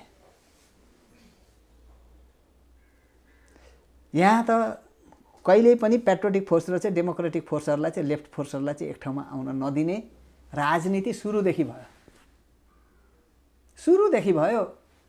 आउने भयो, अब यसरी आउने हो भनेपछि भयो। त्यो गर्ने को थियो सुरुदेखि? विदेशी शक्तिहरू। विदेशी शक्तिसँग खेल्ने त यहाँको नेपाली लिडरहरू काहीँ न काहीँ कुनै न कुनै रङ्ग जानेर या नजानेर, म जानेरै मात्रै भन्दिनँ, जानेर या नजानेर कुनै न कुनै लिङ्कमा पस्नाले गर्दाखेरि यो भयो। यो विदेशी शक्तिहरूकोसँग चाहिँ घुमाएर उनीहरूले कुन कुन सूत्रबाट कसरी खेलिरहेका छन्, काहीँ न काहीँ सबै कुनै न कुनै ठाउँमा चोबिएको, कुनै न कुनै ठाउँमा उ भएको कारणले गर्दाखेरि नै यो कुरो बाहिर एक्सपोज हुँदैन। क्लिन कोही छैन, चोखो कोही छैन, काहीँ न काहीँ खेलिएको छ। अनि उनीहरूले चाहिँ यो भइस भने तेरो यो एक्सपोज गरिदिन्छु भनेर भन्छन्, बोल्नै सक्दैन कोही पनि। अथवा कसैलाई चाहिँ मारिदिन्छु भनेर धम्की दिन्छन्। सर्वसाधारण त तपाईँको चाहिँ मारिदिन्छु भनेर धम्की दिइसकेपछि हत्तपत्त बोल्दैन। हेर्नुहोस्, मारिदिन्छु भनेर धम्की आएपछि बोल्दैन। अब नेताहरूलाई चाहिँ तेरो यो एक्सपोज गरिदिनु, एक्सपोज गर्दै पुग्छ नि त। नाङ्गे झार बनाइदिएपछि त नेतालाई त पुग्यो नि त, गरी खाने बाटो त सकियो त। आजसम्म सधैँको हाइको सबै क्रेडिट खत्तम हुन्छ। त्यसरी आउँछ त्यो। र नेपाल यति मान्नुहोस् कि नेपाल विदेशीहरूको ठुलो क्रीडा मैदान भएको छ, ठुलो क्रीडा मैदान भएको छ। यति धेरै ठुलो क्रीडा मैदान भएको चाहिँ कुनै नेता, यहाँ त सरकारी कर्मचारीहरूदेखि लिएर ब्युरोक्रेसीभित्रका मान्छेहरूदेखि लिएर चाहिँ कोही मान्छे तपाईँ चोखो मान्छे खोज्नका निम्ति गाह्रो छ। अब मान्छेहरूलाई छ नि, नेता भन्दा बित्तिकै विदेशी दलाल भनेर एक प्रकारले दिमागमा सेटअप भइसकेको छ सर्वसाधारण जनतालाई। त्यो होस् विदेशी दलाल अथवा नहोस्, नेताको परिचय नै नेपाली समाजमा त्यसरी चाहिँ किन बस्यो होला? आज के गरेर नेता? एउटा कुरो, एकजना मेरा आफन्त अमेरिकामा एकजना उसमा थिए। अब एउटा बच्चो जाने भयो क्या, +2 सकेर चाहिँ अमेरिका जाने भयो, एउटा क्यानाडा उड्ने भयो। ए बाबु तिमी यहाँ किन यहीँ बसेर गर्दा नि त हुन्छ होला नि भनेर के भने एउटै शब्द हुन्छ, अब त्यो यो नेताले बिगारेको मुलुकमा किन बस्नु भनेर भने। मुलुक कसले बिगारेको छ, उसको दिमागमा के भुटियो? नेता त भिलेन भयो नि त, नकारात्मक होइन, खलनायकै नेताले बिगारेको मुलुकमा किन बस्नु भनेर भन्यो। अन्ततिर नेता कुनै बिग्रियो केही गर्यो भनेदेखि पहिला उसको एक्सपर्ट, उसको चाहिँ उसलाई गाइड गर्ने मान्छे जुन विज्ञ भनेर भनिएको छ नि, त्यो विज्ञ आरोपित हुन्छ, त्यो विज्ञमाथि कारबाही हुन्छ। तर हाम्रो चाहिँ नेताहरूले के बुझेका छन् भनेर भन्दाखेरि यो विज्ञ भनेको यो तलब खाने मात्रै हो। अनि उसले त खण्डन गरे, आलोचना गर्यो भनेदेखि त नेतालाई पत्तै अब त्यो उसमा चाहिँ हाई हाई गरिदिने मान्छे चाहिन्छ, एकदम बेकअप ताली पिटिदिने मान्छे चाहिन्छ। तर त्यो आलोचनाभित्र चाहिँ सकारात्मक पाटो हुन्छ भन्ने कुरो उनीहरूले, हाम्रो नेताहरूले बुझेका छैनन्। त्यसैले मुलुक बिग्रिराखेको छ। आलोचना सुन्न सक्ने क्षमता, उ गर्न सक्ने क्षमता त्यो हुनुपर्छ। अब तपाईँ यहाँ चाहिँ जोडेर ल्याउन खोज्दै हुन्थ्यो। म एउटा कुरो यति भनौँ कि 5औं महाधिवेशन सकिएपछि मैले मदन भण्डारीसँग एउटा अन्तर्वार्ता दिएँ। त्यतिखेर सायद त्यही अन्तर्वार्ता अन्तिम हो। म त झापामा बस्दै हेर्नुहोस्, यहाँ काठमाडौँ आएको बेला लिएको अन्तर्वार्ता हो। त्यतिखेर उहाँको समर्थक पनि होइनौँ हामी। त्यो अन्तर्वार्ता लिनुभन्दा अगाडिसम्म अलिकति पनि उहाँप्रति पोजिटिभ एटिच्युड ममा थिएँ। तपाईँ अर्को धारमा हुनु, म अर्को धारलाई चाहिँ उगाएर बसेको थिएँ। मसँग अलिक बायस भ्यू थियो, मसँग एन्टी लाइन हुनुहुन्थ्यो। एन्टी लाइनमा थियो, अलिक बायस पनि थिएँ म उहाँसँग। पहिला एकचोटि एउटा इस्यु पऱ्यो, म धनकुटा थिएँ त्यतिखेर। तपाईँको विराटनगरमा एक दिन भेट भयो मसँग। अनि त्यो भेटले मलाई क्लियर त्यो गर्न आयो। अब उहाँले चाहिँ मलाई अलिकति अर्को के ढङ्गले बुझ्न थाल्नु त्यो थाहा छैन। मैले अलिक म केटाकेटी नै पनि रहेछु भन्नु पऱ्यो त्यतिखेर। मैले त्यति बुझिसकेँ। अहिलेको जस्तो थियो भनेदेखि म फरक ढङ्गले बुझ्दथेँ। म त किनभने अहिले त अब रिसर्च गर्दा रिसर्चका कामहरू गर्दा चाहिँ अलिक फरक भएको छु कि म त्यसमा। त्यतिखेर चाहिँ म विद्यार्थी थिएँ वास्तवमा भन्ने हो भने। धनकुटामा अलिकति केही कुरा हो। पछि मेरो विराटनगरमा भेट भयो उहाँसँग। उहाँले बोलाएको रहेछ विराटनगरमा। त्यतिखेर भूमिगत थियो पार्टी। कसले भन्यो उहाँले बोलाएको भन्ने कुरो पछिबाट उहाँसँग भेट भइसकेपछि। अब उहाँसँग त्यो बेला भेट भयो। दोस्रोचोटि भनेको चाहिँ मैले आन्दोलन सकिसकेपछि, 46 सालको आन्दोलन सकिसकेपछि यहाँ 1-2 चोटि भेट भयो, 2-4 चोटि। कहिले चिया खाने उसमा, कहिले के हुने उसमा, यसरी चाहिँ भेट हुन्थ्यो पनि। अनि कहिलेकाहीँ यस्तै रेलामा पनि हुन्थ्यो। र उहाँसँग विशेष गरेर इन्टरभ्यूकै सिलसिलामा मैले जम्मा 3वटा अन्तर्वार्ता उहाँसँग लिएको छु। इन्टरभ्यूकै सिलसिलामा चाहिँ। अब पहिलो अन्तर्वार्तामा त्यस्तो डिबेटको कुरो न मैले उठाउन सकेँ, न उहाँले पनि केही भन्नुभयो। त्यो मैले जे क्वेसन सोधेँ त्यही नै भन्ने कुरो हो। दोस्रोमा म अलिक बढी भित्र पसेँ। तेस्रोमा चाहिँ म खुलेँ। उहाँका आएका थिए अन्तर्वार्ताहरू, आएका थिए अरू कुराहरू, आएका थिए अरू कुराहरू आएको थियो। त्यसमाथि मैले क्वेसन गर्दै त्यो अन्तर्वार्ता म अहिले चाहिँ त्यसलाई ज्यादै महत्त्वपूर्ण भन्छु। किनभने उहाँ त्यसपछि मारिनु हो, त्यसले अर्थले पनि होला म महत्त्वपूर्ण मान्छु। मैले पाउँदाखेरि त्यो बेलामा त्यो अन्तर्वार्ताको सेनमा हेर्नुहुन्छ, मैले पाउँदाखेरि केन्द्रीय कमिटीमा उहाँको विश्वासपात्र, जसले आज बहुदलीय जनवादको एकदमसँगले चाहिँ उहाँ चाहिँ हाई हाई मदनको फोटो राखेर हिँड्छ नि, ती कसैमाथि पनि विश्वास होइन उहाँको।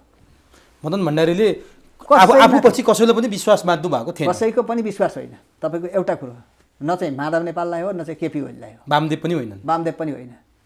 सिपी त अर्कै लाइन भयो। अब यो भन्न हुँदैन। चियाको त्यो माले पार्टी कार्यालय चाहिँ उसमा थियो, बागबजारमा थियो। बागबजार अगाडि त्यो पार्टी कार्यालय अगाडिपट्टि या त उता अर्कोपट्टि साइडमा एउटा टिनको छाप्रोमा चिया पसल थियो। एक दिन उहाँले चाहिँ चियाको छाप्रो गफको सिलसिलामा उहाँले भन्नुभयो, त्यो अहिले उहाँ मरिसकेपछि यही शब्द नबोलौँ म। कोही मान्छे नेता भए लुलो, पार्टी लुलो हुन्छ, कोही भए धुलो हुन्छ। त्यो त प्रश्न आइसकेको छ, वामदेवकै कुरा हो। अनि त्यो धेरैले भने पछि त्यो चाहिँ युवा मञ्चले अहिले त्यो अब वामदेव मात्रै नभनौँ न, त्यहाँ अर्को पनि मान्छे जोडिया छ। तर अहिले सञ्चार माध्यमहरू त्यही कुरो युवा मञ्चले तपाईँको 52 सालमा चैतको अङ्कमा युवा मञ्च मूल्याङ्कनको अर्को उसले चाहिँ लेखेको छ चिया चुस्कीमा भनेर चाहिँ लेखिदियो त्यहाँ। हेर्नुहोस् यहाँ त्यतिखेर लेखेको छ, तर त्यसको काहीँ उहाँ होइन, युवा मञ्चले लेखे। युवा मञ्च होइन, नवयुवा भन्ने थियो। नवयुवा मूल्याङ्कनको सहयोगी।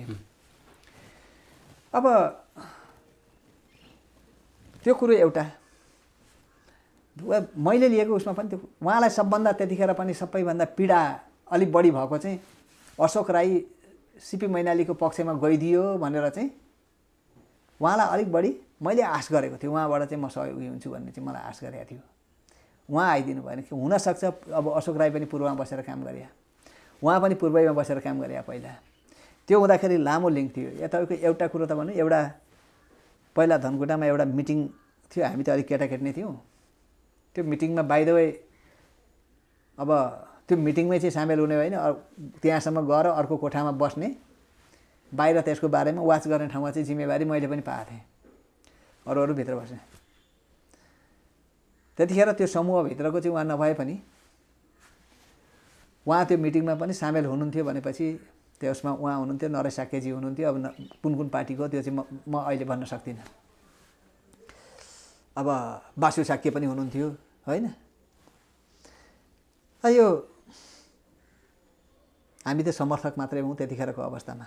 है उहाँ चाहिँ पूर्ववर्ष अलिक बढी अशोक राईसँग बढी इन्टिमेसी भएको हुनसक्छ, बढी लगाव भएको हुनसक्छ। उहाँले अलिक बढी गर्नुभयो। अनि उहाँको अलिकति लगाव त्यतिखेरको मैले देखेको अलिक बढी उहाँले माया गरेको मान्छे भनेको किरण गुरुङ र केशवलाल श्रेष्ठ। अब मैले केशवलाललाई कहाँ दिएँ भने महाकाली सन्धिमा पहिलो 1 नम्बरमा फरक मत दर्ता गर्ने त केशवलाल मात्रै हो।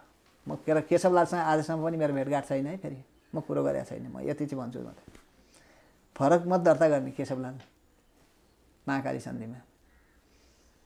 ओरिएन्टेड मदन भण्डारीको ओरिएन्टेसन हो कि भन्छु म कहिलेकाहीँ त्यहाँनिर। मैले जस्तो 5औं महाधिवेशन पछाडि सोधेको छु, अष्टलक्ष्मी साक्य र प्रदीप नेपाललाई पछिबाट केन्द्रीय कमिटीमा ल्याइयो। उहाँले प्रदीप नेपालको कामको प्रशंसा गर्नुभयो। यो मान्छे यस्तो खालको मान्छे हो कि यसलाई चाहिँ एउटा विभाग खडा गरिदिनु अरे, टोयलेट विभाग, ल त्यहाँ काम गर भनेर लगाइदिने हो भने त्यसलाई पनि चलायमान बनाउँछ भनेर भन्नु। अब प्रदीप नेपालसँग चाहिँ अलिकति सँगै बसेर मैले पनि काम गरेको, मान्छे एक्टिभ हो। उहाँका जजमेन्टका कुराहरूमा फरक हो। उहाँ पनि बायस हो मान्छे चाहिँ, बडा पूर्वाग्रही मान्छे, अर्को विचारको उसमा हेर्ने हो भने। तर काम चाहिँ गर्ने मान्छे हो है। राम्रा नराम्रा दुइटै पक्षबाट चाहिँ हामीले हेर्नुपर्ने हुन्छ। त्यति भरोसा अलिकति भरोसा त राखे, त्यति ठुलो भरोसा होइन जति यी मैले भरोसा राख्ने मान्छे। किरण गुरुङ, अशोक राई र केशवलाल प्रति उहाँको भरोसा थियो। अशोक राईले अर्को पाटो लागिदिएको कारणले गर्दाखेरि चाहिँ उहाँलाई अलिक बढी चिन्ता परेको मैले महसुस गरेको थिएँ। त्यहाँ शब्दहरू केही त्यस्ता प्रयोग भएका छन्। र त्यो फेरिमा र उहाँले चाहिँ उहाँको अर्को चिन्ता के थियो भने पार्टीमा कोही नफुटुन्, भइसक्यो त्यो भिजनरी एक विचारका सम्भावक मान्छेहरूलाई चाहिँ सँगै राख्न पाए हुन्थ्यो भन्ने चाहिँ उहाँमा थियो। उदाहरणको लागि यसको जस्तो अब सिपी नै भनौँ न एकछिनका निम्ति, उहाँसँग त उहाँको विचारै मिलेन। तर के भने सँगै राख्न पाएको भएदेखि चाहिँ हुन्थ्यो, अलिकति सँगै बुझिदिएदेखि हुन्थ्यो, कम्तीमा मलाई बुझिदिए हुन्थ्यो भन्ने कुरो चाहिँ त्यो ढङ्गको आशय त्यहाँ पटक पटक आएको छ। यो कुरा चाहिँ सिपीले बुझ्नुभयो कि बुझ्नु भएन? फेरि बुझ्नु भएन त्यो चाहिँ। अब किन भन्दै त्योभन्दा अगाडि मदन भण्डारीलाई त्यो कसैले युज गर्यो नि त, उहाँका विरुद्ध प्रयोग गर्यो नि त। त्यो प्रयोग गरिएको कारणले गर्दाखेरि अब उहाँ त त्यो सधैँभरि सिपीसँग सधैँभरिको नजिकको त होइन, कसैले प्रयोग गरिदियो, त्यसैले गर्दाखेरि चाहिँ उहाँले त्यो बुझ्ने मौका पाउनु भएन, बुझ्नु भएन। अब तर त्यो भएदेखि हुन्थ्यो भनेर चाहिँ उहाँलाई त्यो कता त्यो आउँथ्यो, त्यो आशयमा त्यो मैले चाहिँ त्यो राखेको छु। त्यो मनोविज्ञान त्यो पाइन्थ्यो। र यो टुटेर जाओस् पार्टी फुटेर जाओस् भन्ने कुरो उहाँको कहीँ पनि छैन। यदि उहाँ जीवित भइदिएको भए 54मा पार्टी फुट्दैन थियो? फुट्दैन थियो। अहिले महाकाली सन्धि पासै हुँदैन थियो, तपाईँको 54मा पार्टी नै फुट्दैन थियो। महाकाली सन्धिको इस्युमा एमाले जाँदैन थियो। मदन भण्डारीको टनकपुरको विरोध त्यो गर्न संसदको भाषण त अहिले पनि मदन भण्डारी। अब त्यहाँनिर हेर्नुहोस् न, महाकाली सन्धि पारित हुनुभन्दा अगाडि रबिन राफेल नेपाल किन आइन् उनले के बोलिन्? तपाईँको अमेरिकी साउथ एसियन के अरे उसलाई चाहिँ उपविदेश महासचिव, उपविदेश मन्त्री भन्छ नेपालीमा, इङ्ग्लिसमा चाहिँ डेपुटी सेक्रेटरी भन्छ। किन आइन् उनले के बोलिन्? अनि तपाईँको चाहिँ त्यो उसको सेन्ड्रा भोगाल गेसान राजदूत, उनको एक्टिभिटिज के थियो? त्योभन्दा अगाडि ब्रिटिस मन्त्री आएकी छन्, राज्य मन्त्री आएकी छन्, उनले के भने? ब्रिटिस अमेरिकनको भोइस महाकाली सन्धि भयो भने नेपालमा चाहिँ अपार सम्पत्ति एकदम चाहिँ उसको चाहिँ केही कमी हुने छैन, ठुलो लगानी विदेशीहरूको चाहिँ भित्रिन्छ। सायद त्यही प्रभावमा परेर होला केपी ओलीले बोलिदिनु 20 खर्ब आउँछ पश्चिमबाट सूर्य उदाउँछ भने त केपी ओली नै हो नि। त्यही होला भयो त त्यही भयो। आजसम्म महाकाली सन्धि भयो कति भयो आज भयो तपाईँको त्यो एमसिसी पनि त्यही हो। एमसिसी त चाइना हान्नका निम्ति बनाएको स्ट्राटेजी हो। यो चाहिँ अझ खतराक छ। यो त रणमैदान बनाउनका निम्ति खोजिया हो यो त। त्यस कारणले त्यो महाकाली सन्धि मदन भण्डारी भएको महाकाली सन्धि हुँदैन थियो। एमाले फुट्दैन थियो। एमाले फुट्न त उहाँको कल्पनै थिएन। फुटाउने त कल्पना थियो जुटाउने।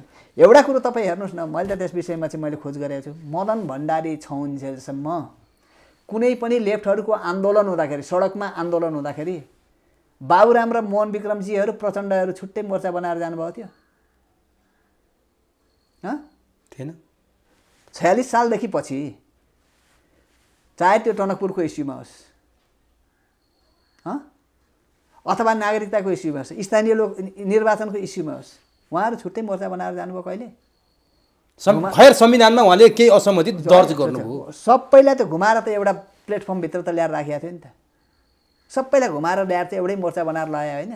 त्यो कसले विध्वंस गरिदियो त? त्यो तपाईँको मदन भण्डारी मरिसके पछाडि खास गरेर दासढुङ्गा दुर्घटना विरोधी आन्दोलन जुन भयो त्यो आन्दोलन जसरी विसर्जित भयो त्यहाँबाट विध्वंस सुरु। त्यहाँबाट त कसलाई विश्वास गर्ने। तर त्यो बेला सिपी मैनाली नेतृत्वमा किन आउनु भएन जबकि सिपी मैनाली मदन भण्डारीको पनि महासचिव? यसो हो सायद त्यो जनताको बहुदलीय जनवाद भन्ने जुन छ नि जनताको बहुदलीय जनवादलाई उहाँले पनि एक्सेप्ट गरिदिएको थियो भनेदेखि मलाई लाग्छ सिपी मैनालीलाई रोक्ने तागत षड्यन्त्र त हुन्थ्यो। किनभने विदेशीहरूको खेल त रहेछ यहाँभित्र भन्ने कुरो थाहा भइसक्यो।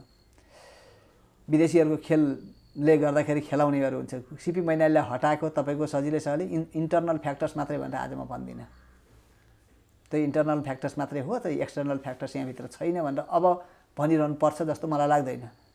एक्सटर्नल फ्याक्टर्स पनि छ। त्यो एक्सटर्नल फ्याक्टर्सको प्रेसरले उहाँलाई रोकेको थियो भने एउटा कुरो थियो होला। नभए त्यो ठाउँमा थियो भनेदेखि सिपी मैनालीलाई रोक्न गाह्रो थियो। महासचिव हुनबाट रोक्न त्यो लाइनले मात्रै हो। नौलो जनवाद र बहुदलीय जनवाद सजिलो भयो नि त। फाल्न सजिलो भएन। फाल्न सजिलो भयो नि त। ऊ यो लाइनको मान्छे होइन। बहुदलीय जनवाद भनेर चाहिँ ठ्याक्कैसँग फालिदिन सजिलो भयो नि त। त्यो लाइनबाट त होइन यो होइन भनेर भन्दै किनभनेदेखि तपाईँको पछिल्ला दिनमा गएर त्यहाँ त झलनाथलाई पनि कुनै बेला त्यो अध्यक्षमा एक्सेप्ट गरियो नि कुन परिवेशमा भन्ने कुरो पछाडि हो। किन झलनाथ पनि त्यो बेला त त्यसको पछि होइन पछिबाट चाहिँ उहाँले त्यसलाई एक्सेप्ट गरिदिनु भयो। मदन भण्डारी मरिसकेपछि एक्सेप्ट गरेको थियो। पहिला त मेलै थिएन उहाँहरूको पनि। थिएन।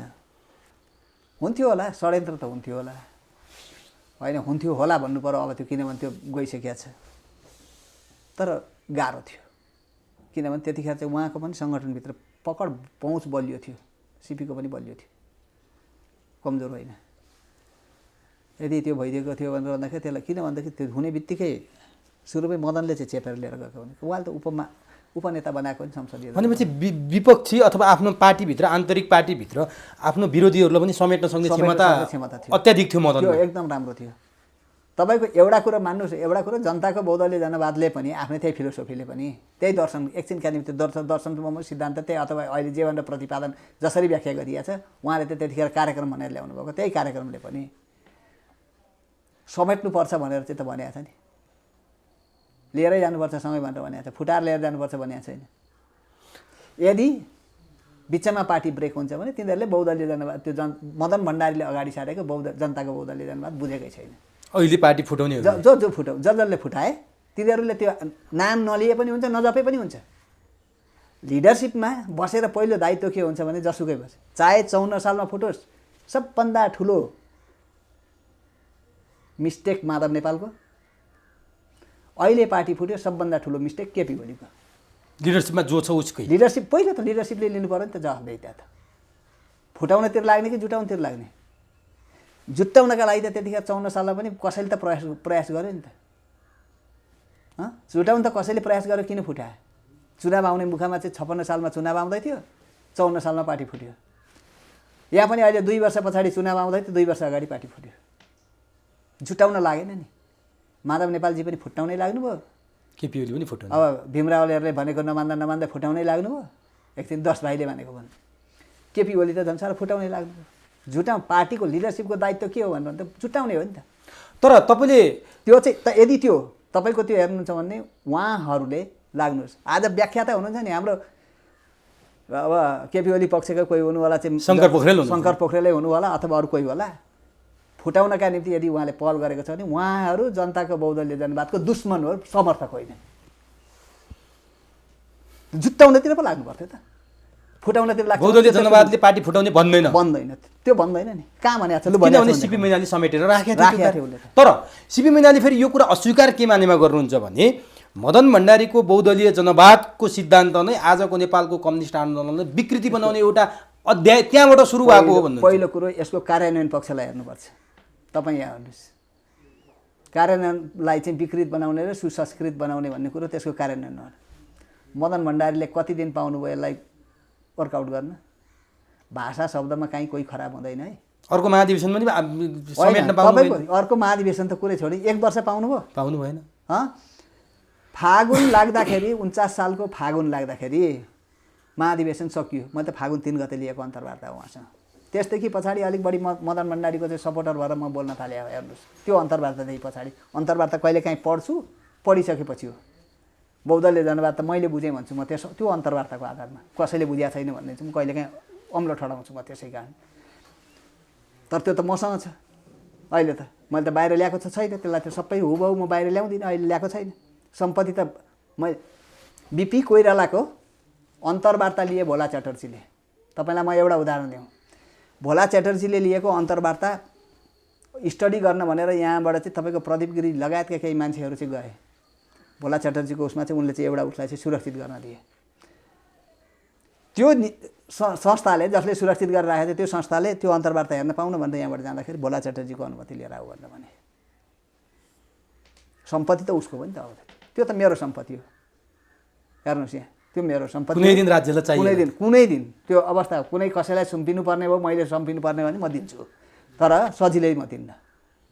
र म दाबी गर्छु तपाईँको अहिले पार्टी फुटाउनेहरू जति छन्, जुन जुन पक्षमा लागेर फुटाउन्, जसरी जाउन्, जसरी उ गरेका छन्, त्यो चाहिँ त्यतिखेर कति उहाँले समेट्न कतिलाई सक्नुभयो, कतिलाई सक्नु भएन, गर्न के गर्दै हुनुहुन्थ्यो, कसो गर्दै हुनुहुन्थ्यो, त्यो बाँकी नै थियो। किनभने लिडरसिपमा 46 सालमा जानुभयो। 46 सालदेखि 47 सालमा आन्दोलन भयो। 47 सालको आन्दोलन पछाडि 48 साल चाहिँ आन्दोलन खतरा खुत्रुक यस्तै कुराहरूमा यो टनकपुरमा भिट्यो। महाधिवेशन आयो 49 सालमा। 49 साल फागुनमा चाहिँ महाधिवेशन सकियो लाग्दाखेरि जेठ 3 गते, चैत वैशाख जेठ पनि पुरा नलागिकन, जेठ त चैत र वैशाख 2 महिना उहाँले गर्नुभयो। त्यसका कार्यान्वयन पक्षमा कसैले विकृत जन्माइदिए। पछाडिका मान्छेहरूले त्यसलाई बुझेनन्, विकृत जन्माइदिए कतिपय अर्थमा। त्यो विकृत जन्माइदिएको कारणले बहुदलीय जनवाद कम्युनिस्ट आन्दोलनलाई विकृत बनाउने एउटा कसैले अर्थमा बुझ्नु। सिपी मैनालीको यो बुझाइलाई म गलत मान्दिनँ। तर उहाँले अर्को एउटा कुरा एकछिन मलाई भन्न दिनुहोस्, त्यो चाहिँ गलत होइन उहाँले, किनभने त्यही ढङ्गले बुझ्नुभएको छ। र उहाँले अगाडि भोगेका कुराहरू, उहाँसँगको व्यवहारका कुराहरूले उहाँले हेर्नुभएको छ त्यो ढङ्गले। उहाँ पीडादायी हो नि त। तर म चाहिँ के हेर्छु भनेर भन्नुहुन्छ भनेदेखि उहाँले कार्यान्वयन गर्न कति पाउनुभयो?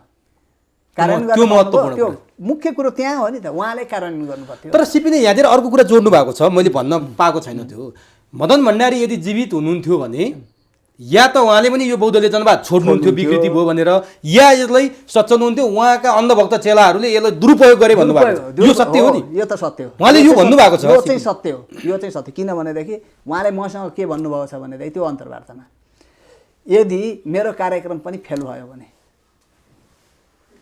यसमा करेक्सन गर्ने ठाउँ राख्नुपर्छ पर्दैन? भयो भन्दै त महाधिवेशनमा प्रस्तुत गरेको अर्को विचार सुरक्षित हामीले राख्नुपर्छ पर्दैन? अर्को विचार सुरक्षित प्रस्तुत गर्ने मान्छे त फेरि दोस्रो अर्को त सिपी मैनाली हो। अनि उहाँलाई छोडेर अहिले जानेको त्यो बनाउन, पार्टी बनाउन योगदान छ, उहाँको योगदान छ। उहाँ त हिजोको त हाम्रो नेतै हो। अहिले पनि म विचारको क्षेत्रमा म उहाँलाई नेतै मान्छु भनेको यही हो है। मलाई यो उसमा छैन भनेपछि यो चाहिँ अहिले यो त मैले पहिलो यो चाहिँ हाम्रो फेनोमेनामा चाहिँ पहिलोचोटि उसमा लिएको छौँ। यसै किनभने मासमा लगेको छ अहिले। मासबाट टेस्ट भएर आउनु पर्यो नि त यो त भनेर चाहिँ उहाँले भन्नुभएको छ। मासबाट टेस्ट भएर आउनु। यदि त्यो टेस्ट फेल भइदिएको भए सिपी मैनालीको नौलो जनवादले पनि पार्टीमा नौलो जनवाद अथवा त्यसको कुनै रूपमा अथवा आउन सक्थ्यो। दुईटाको बिचको कम्प्रोमाइज कहीँ जान्थ्यो कि? जुन कुरा दुर्भाग्यवश नेपालमा हुन सकेन, दुर्भाग्यवश त्यो चाहिँ हुन सकेन। मैले त अघिदेखि भन्दैछु नेपालमा दुईटा पेट्रोटिक र डेमोक्रेटिक फोर्सलाई युनाइट हुन जुट्नका निम्ति विदेशीहरूले सुरुदेखि दिएका छैनन्।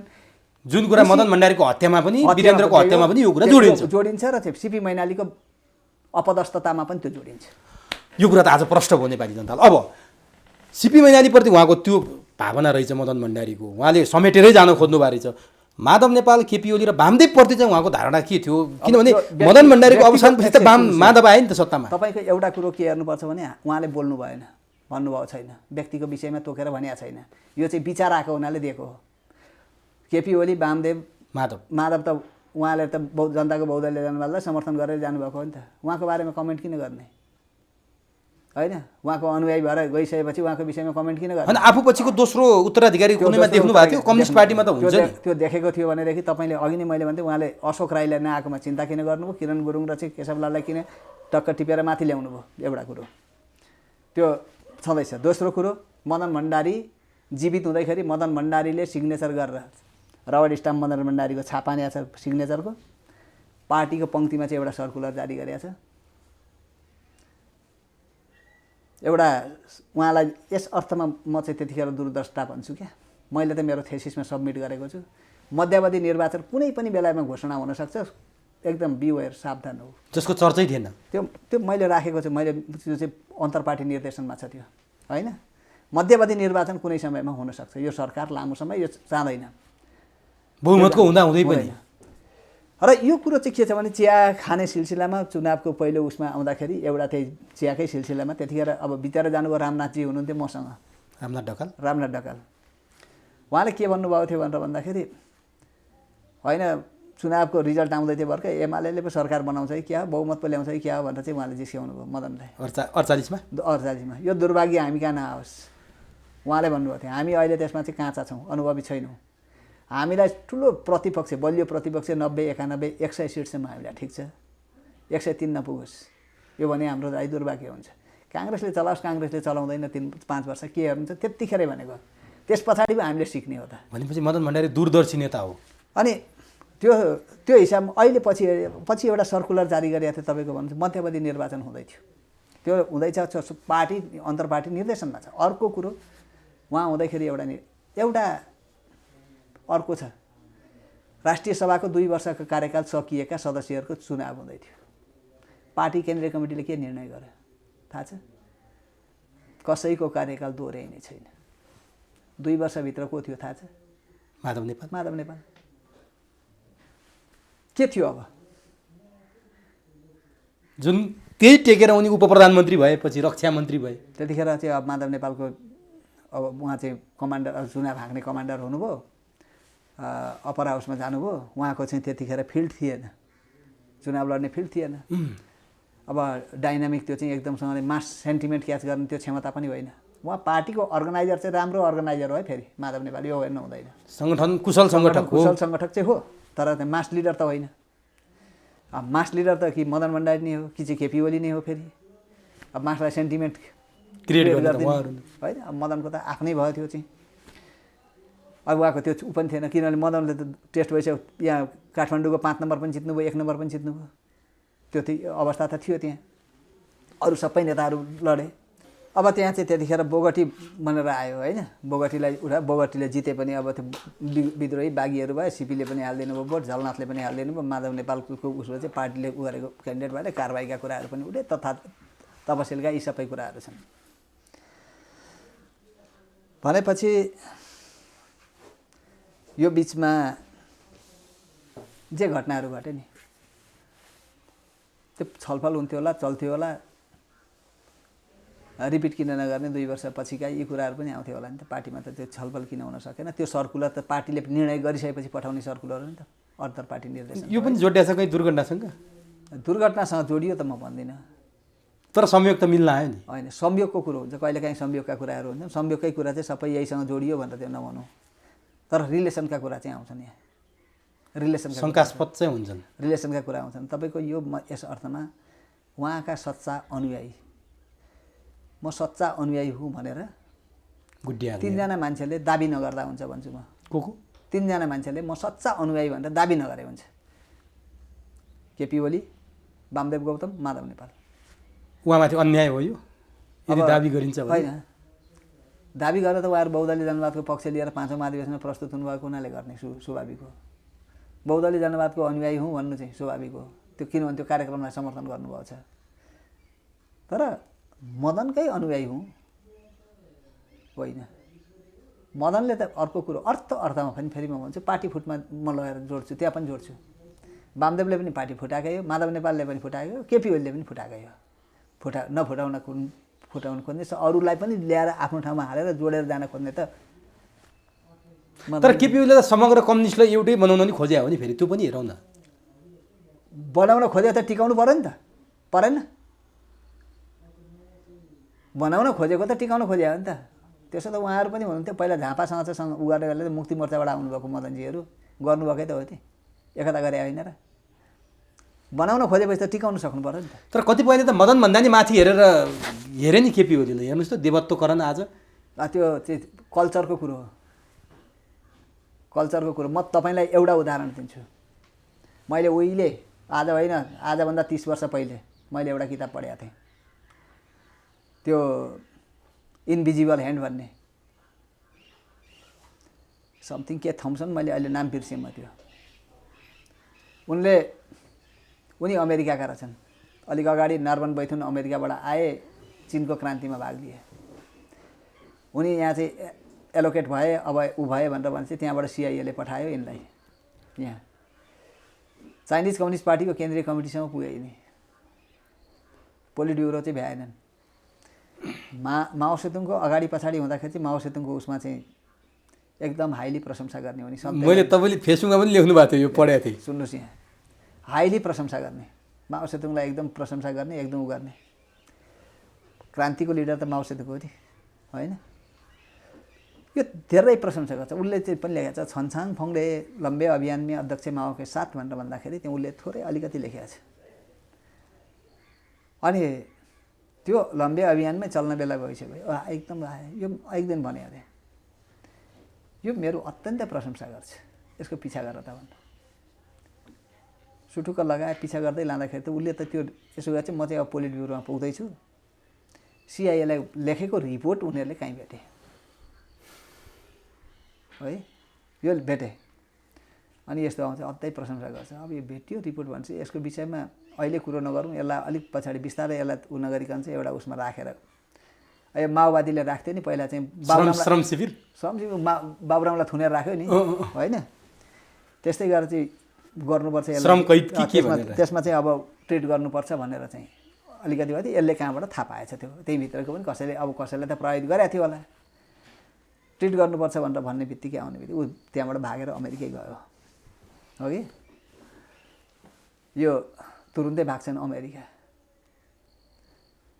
वीर हस्पिटलमा अमर लामालाई चाहिँ इन्जेक्सन हान्न खोज्ने नर्स सुशीला श्रेष्ठ आज एक्सपोज भइन्, भोलिपल्टै अमेरिका उडिन्। कोही भाग्छन् नि यसरी। म उदाहरण मात्रै म दिन्छु यो। अब यस्ता घटना अत्यन्तै प्रशंसा गर्यो भने माओ सेतुङले सम्झेको के हो भने अत्यन्तै प्रशंसा गरिसके पछाडि यसले बिगार्छ। बाबुले बारम्बार भने आलोचना गर। आलोचना त उनले त हरदम गरेका छ नि त। आलोचनाले मान्छेलाई बिगार्दैन, आलोचनाले सपार्छ।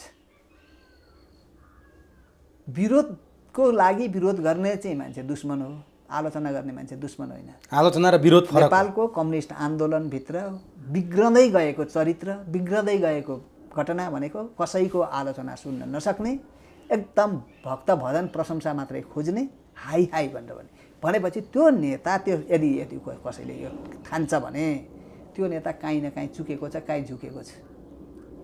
नभएदेखि त्यो कम्युनिस्ट चरित्र भएन। आलोचना सुन्न सक्नु पर्यो, आलोचना ग्रहण गर्नु पर्यो, आलोचनालाई ख्याल गर्नु पर्यो।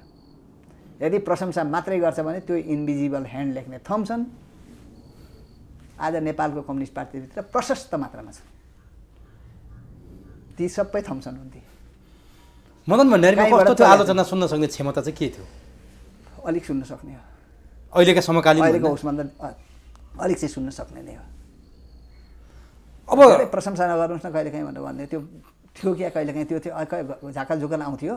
अब नेपाली समाजको चरित्र त अलिक फरक हो। हेर्नुहोस्, चाइनिजहरूको जस्तो मात्रै होइन, कन्फुसियसको संस्कार चाहिँ होइन, हामीसँग छैन त्यो। त्यहाँ चाहिँ कन्फ्युसियसको संस्कार पनि छ। अहिले त चाइनिजहरूले त कन्फ्युसियसलाई त कति मानेका छन्, त्यही भएर त त्यत्रो विकास भएको छ। त्यो संस्कार चाहिँ होइन। हाम्रो त भजन गाउने संस्कार न हो, देवत्वकरण गर्ने संस्कार, जुनसुकै भए पनि भगवान् भनेर चाहिँ देवत्वकरण गर्ने। अब यति भनिसकेपछि एउटा एक थरीको आरोप छ, स्वयं सिपी मैनालीले पनि कहिलेकाहीँ भन्नुहुन्छ हामीसँग, तपाईँसँग आज यो कुरा पनि मलाई क्लियर गर्न मन लाग्यो। मदन भण्डारीको बहुदलीय जनवाद अथवा पछाडि थपिएको जनताको बहुदलीय जनवाद भनौँ, पाँचौँ महाधिवेशनमा यो तपाईँले यो पनि क्लियर पार्नु भएको छ। तपाईँले सामाजिक सञ्जालमा तपाईँको फेसबुकमा गएर हेर्न सक्छौँ हामीले। यो जनताको बहुदलीय जनवाद त कुनै सिद्धान्त नै होइन, एउटा सामान्य कार्यक्रम मात्रै हो भनेर उहाँले हल्का ढङ्गले लिदिनु। उहाँले प्रस्तुत गरेको कार्यक्रमै त हो नि, उहाँले सिद्धान्त हो, उहाँले प्रस्तुत गरेको कार्यक्रम हो। तर यसलाई सिद्धान्त बनायो नि त एमालेले। अब सिद्धान्त बनाउन लागे, पछिबाट त्यसकै विरोध गर्ने हाम्रो घनश्यामजीहरू लागे, शङ्करजीहरू लागे, सबै सिद्धान्त बनाउन लागे। 8औँ महाधिवेशनमा गएर चाहिँ बल्ल बल्ल हिँडेर सिद्धान्त बनाए 5औँ महाधिवेशनदेखि पछि। मदनले बनाउनु भएको होइन, होइन, सबै दोष जति उहाँमाथि लगेर थुपारिन्छ। तर फेरि अब कुन दिन चाहिँ यो चाहिँ सिद्धान्त अब यो दर्शन बनाउँछन् कि भन्ने चाहिँ हो है। त्यो गर्दै लाँदाखेरि अब उहाँको नामबाट चाहिँ कतिलाई भजाएर खानु छ यो चाहिँ थाहा छैन मलाई। तर त्यो भजाएर खानु, देवत्वकरण गर्नु चाहिँ उहाँमाथि चाहिँ अपमान। मदन विचारधारा बनाउने भनेर भनिरहेछ त एमाले। मदन विचारधारा बनाएको थियो। अब विचारधारा बनाउनका निम्ति त उहाँले काम गर्न पाउनु पर्यो। माओ सेतुङ विचारधारा बनाउनका निम्ति 1921 लिएर 1949सम्म, 49मा पनि अझै 1955मा गएर बल्ल माओ सेतुङ विचारधारा भयो। मदनले त्यत्रो काम गर्न पाउनु भयो। 1921मा चिनिया कम्युनिस्ट पार्टी स्थापना भएदेखि पछाडि त पछि माओ सेतुङको लिडरसिप कायम भइसके पछाडि माओ विचारधारा भनेर त 1949मा गएपछि मात्रै थाहा पाए जनताले। मदनले काम गर्न पाएको भए त्यो पनि सम्भावना थियो। पाएको भएदेखि एउटा कुरो नेपाली समाजमा, नेपाली कन्टेक्स्टको उसमा त्यो एउटा कुरो ठाउँमा आउँथ्यो होला, विचारधारा पनि थियो होला। विचारधारा बनाउनका निम्ति त तपाईँको चाहिँ सिपीलाई चाहिँ प्राधिकार मान्नका निम्ति चाहिँ पहिले माले इस्टाब्लिस हुँदैखेरि चाहिँ प्रस्ताव ल्याउने मान्छे झलनाथ खनाल र चाहिँ माधव नेपाल, त्यो त मैले लेखेको छु। उहाँलाई चाहिँ माओ सेतुङ चाहिँ यहाँ चाहिँ प्राधिकार बनाउनुपर्छ, यो चाहिँ पार्टीको प्राधिकार हुनुपर्छ भनेर। तर उहाँहरूले नै उहाँलाई सकाइदिनु सक्ने त उहाँहरू नै भयो। अनि त्यो समर्थन, त्यो हाईभित्र त्यो एकदम प्रशंसा जुन बेला हुन्छ नि, त्यति बेला खतरनाक अवस्था, त्यो चाहिँ खतरनाक। त्यस कारणले त्यो बुझ्यो, ठिक छ। बुझेन भने पछि पत्तन भएर जान थालिसके पछाडि त कसैले तिनीहरूले चाहिँ उ गर्दैन। त्यो मरेछ भन्छन्, तिनै मान्छे हेर्नु होला ती जुन प्रशंसा छन् नि। आज कसैले माधव नेपालको हाई प्रशंसा गर्छ, कसैले प्रचण्डको प्रशंसा गर्छन्, कसैले चाहिँ केपीको प्रशंसा गर्छन् नि। अब प्रचण्ड पनि प्रशंसामा चाहिँ रमाउने, माधव नेपाल पनि रमाउने, केपी ओली पनि रमाउने। बोलेको ठाउँमा ताली ठोकिदिए सबैलाई राम्रो हुने, अनि मुखमा जे आउँछ त्यही बोलिदिने। अब त्यो चाहिँ तर कुनै दिन आफ्नो ऊ जाने भयो नि, आफ्नो ताज चाहिँ खस्ने भयो तिनीहरूको, त्यो स्वार्थ खस्ने भयो। र अरू त्योभन्दा बलियो स्वार्थबाट चाहिँ अर्को ठाउँमा गाइडेड हुन पाइने भयो भनेर भनेपछि गाली गर्ने ठाउँमा तिनीहरू नै पुग्छन्। मरेको शरीरलाई जुम्राले छोडे। अब अर्को एउटा मदन भण्डारीको यो जबजको आलोचना कहाँनिर हुन्छ भने, कम्युनिस्ट पार्टी भनेको चुनाव लडेर सत्तामा जाने होइन। कम्युनिस्ट पार्टीलाई युरोपियन स्टाइलको कम्युनिस्ट पार्टीमा ढाल्नुभयो, त्यहीँको सिद्धान्तलाई कपी पेस्ट गरेर मदन भण्डारी यस्तो चाहिँ केही कुरा छ। मदन भण्डारीले केही अङ्ग्रेजी डकुमेन्टहरू पढ्नुभयो अथवा अरूबाट पढाइनुभयो, अरूबाट केही पढाइयो। उहाँले त्यसलाई कसरी बुझ्नुभयो आफ्नो ठाउँमा हो। सारा युरो कम्युनिजम ढलिसकेपछि, युरोपको कम्युनिजम ढलिसके पछाडि, सोभियतसँग ढलिसके पछाडि आयो जनताको बहुदलीय जनवाद, त्यसलाई टिकाउन भनेर चाहिँ त्यहाँको उसबाट चाहिँ लेसन लिएको भनेर चाहिँ आयो। अब कतिपय युरोपको कम्युनिजमका कतिपय कुराहरू चाहिँ त्यसभित्र छन्। मैले गोर्बाचोभका प्रोग्रामहरूसँग कम्पेयर गरेको छु। हेर्नुहोस्, मैले गोर्बाचोभका प्रोग्रामहरूसँग कम्पेयर गरेर मैले पनि आलोचना गरेको छु। यो ठाउँ चाहिँ आलोच्य छ। तपाईँको आर्थिक कार्यक्रममा उहाँले एक ठाउँमा के भन्नुभएको छ भनेदेखि, जलस्रोतमा लगानी गर्ने व्यक्तिको सम्पत्ति खोजी गरिने छैन। भनेपछि कालो धनलाई सेतो व्हाइट मनी बनाइन्छ होइन। अब कम्युनिस्ट पार्टीले त्यो नभने हुन्थ्यो। आर्थिक कार्यक्रम मैले त 3टाको कलेक्सन गरेर कहिलेकाहीँ हेर्छु। त्यही बेलाको नेपाली काङ्ग्रेसको कलोलगुडी महाधिवेशनदेखि पछाडि उनीहरूले अगाडि सारेको आर्थिक कार्यक्रम, त्यो त बोली र गराइमा काहीँ छैन।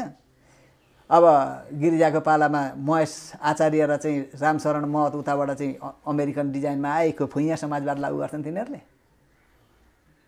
अमेरिकी सिको गरेर आउने मान्छेले यहाँ समाजवाद लागू हुन्छ, सबै उद्योग धन्दा जति बेचेर खाइदिए। गिरिजालाई के थाहा थियो?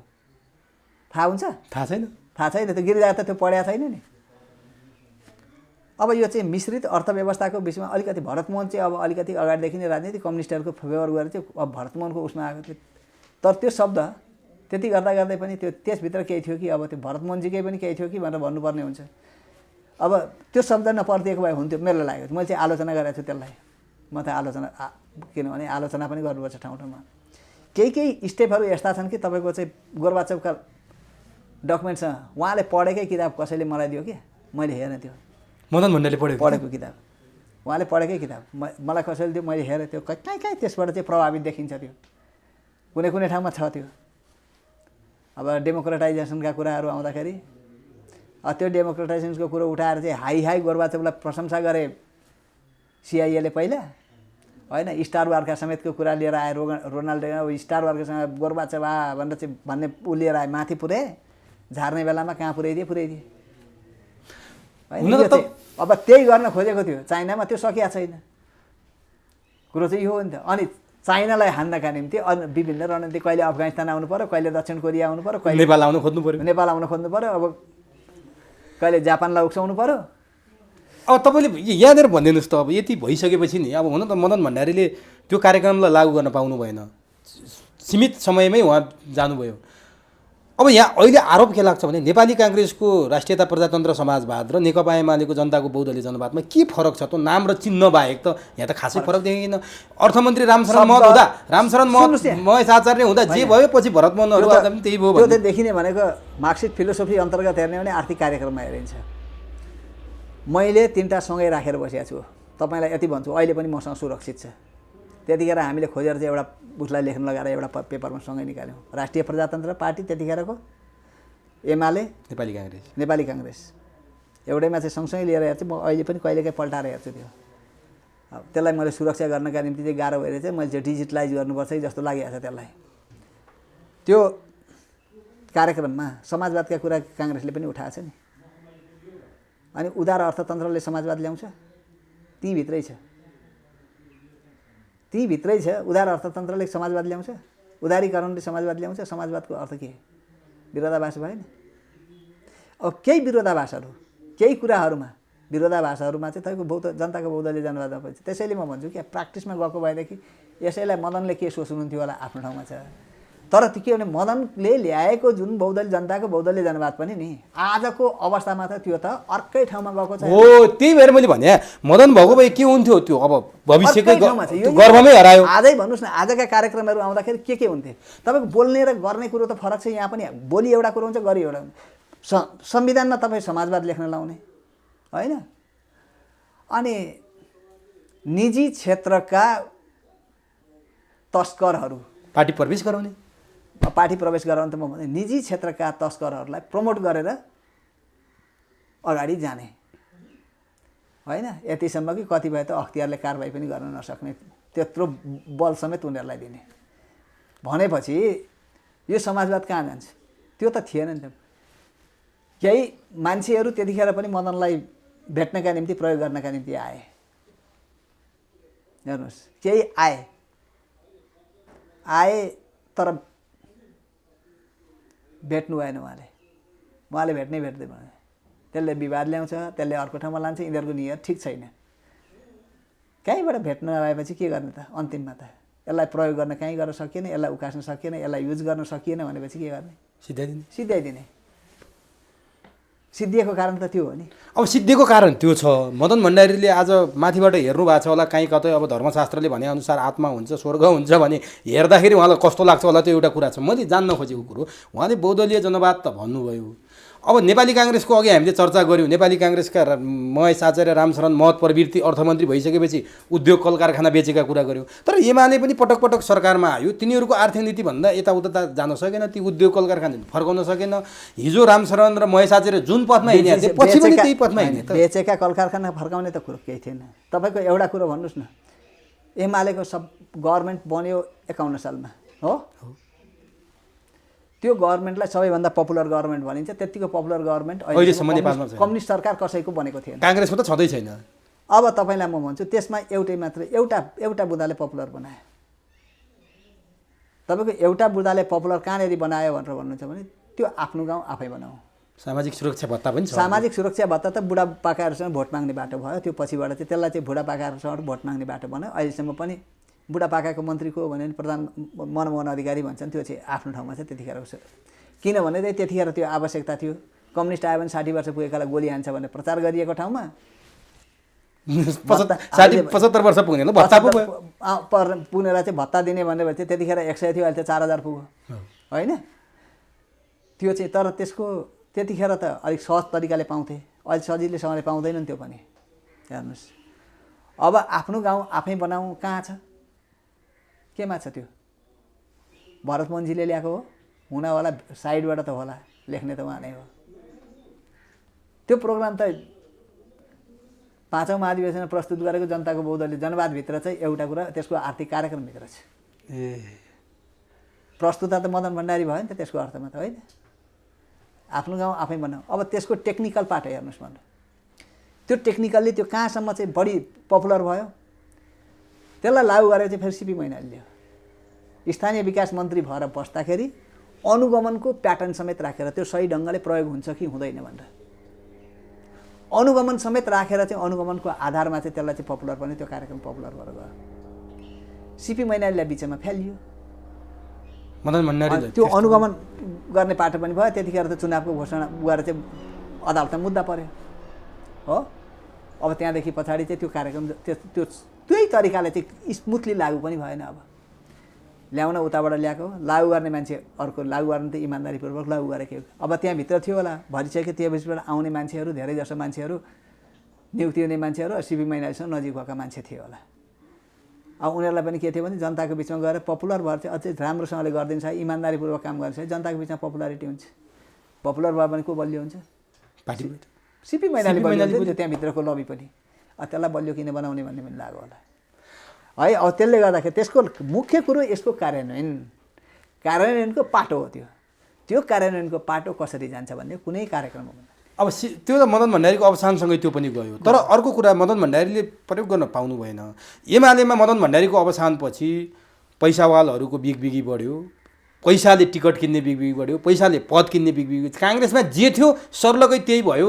त्यसकारण एमालेभित्र यो विकृति बहुदलीय जनवादले ल्यायो भन्नेहरूलाई चाहिँ अलिकति बल पुग्यो। होइन, त्यो बहुदलीय जनवादलाई त्यो ठाउँमा प्रयोग गर्छ, शब्दले भन्छ र त्यसो गर भन्छ, त्यहाँ कहीँ भन्दैन। शब्दले एउटा भन्छ। मैले अघि नै भने एउटा आलोचना गर्ने ठाउँ, मैले अघि भनिसकेँ, आलोचना गर्ने ठाउँ, विकृति जन्माउने ठाउँ एउटा ठाउँ, जलस्रोतमा लगानी गर्ने ठाउँमा चाहिँ आएको धनलाई चाहिँ खोजी गरिने छैन भन्ने जुन शब्द हो त्यो चाहिँ गम्भीर त्रुटि हो। एकछिन है म भन्दैछु यहाँ, यो चाहिँ थिएन। यो पछि हुँदै चाहिँ बहस गर्दै जाँदाखेरि सायद उहाँ बाँचिरहेको सुध्रिन्थ्यो कि।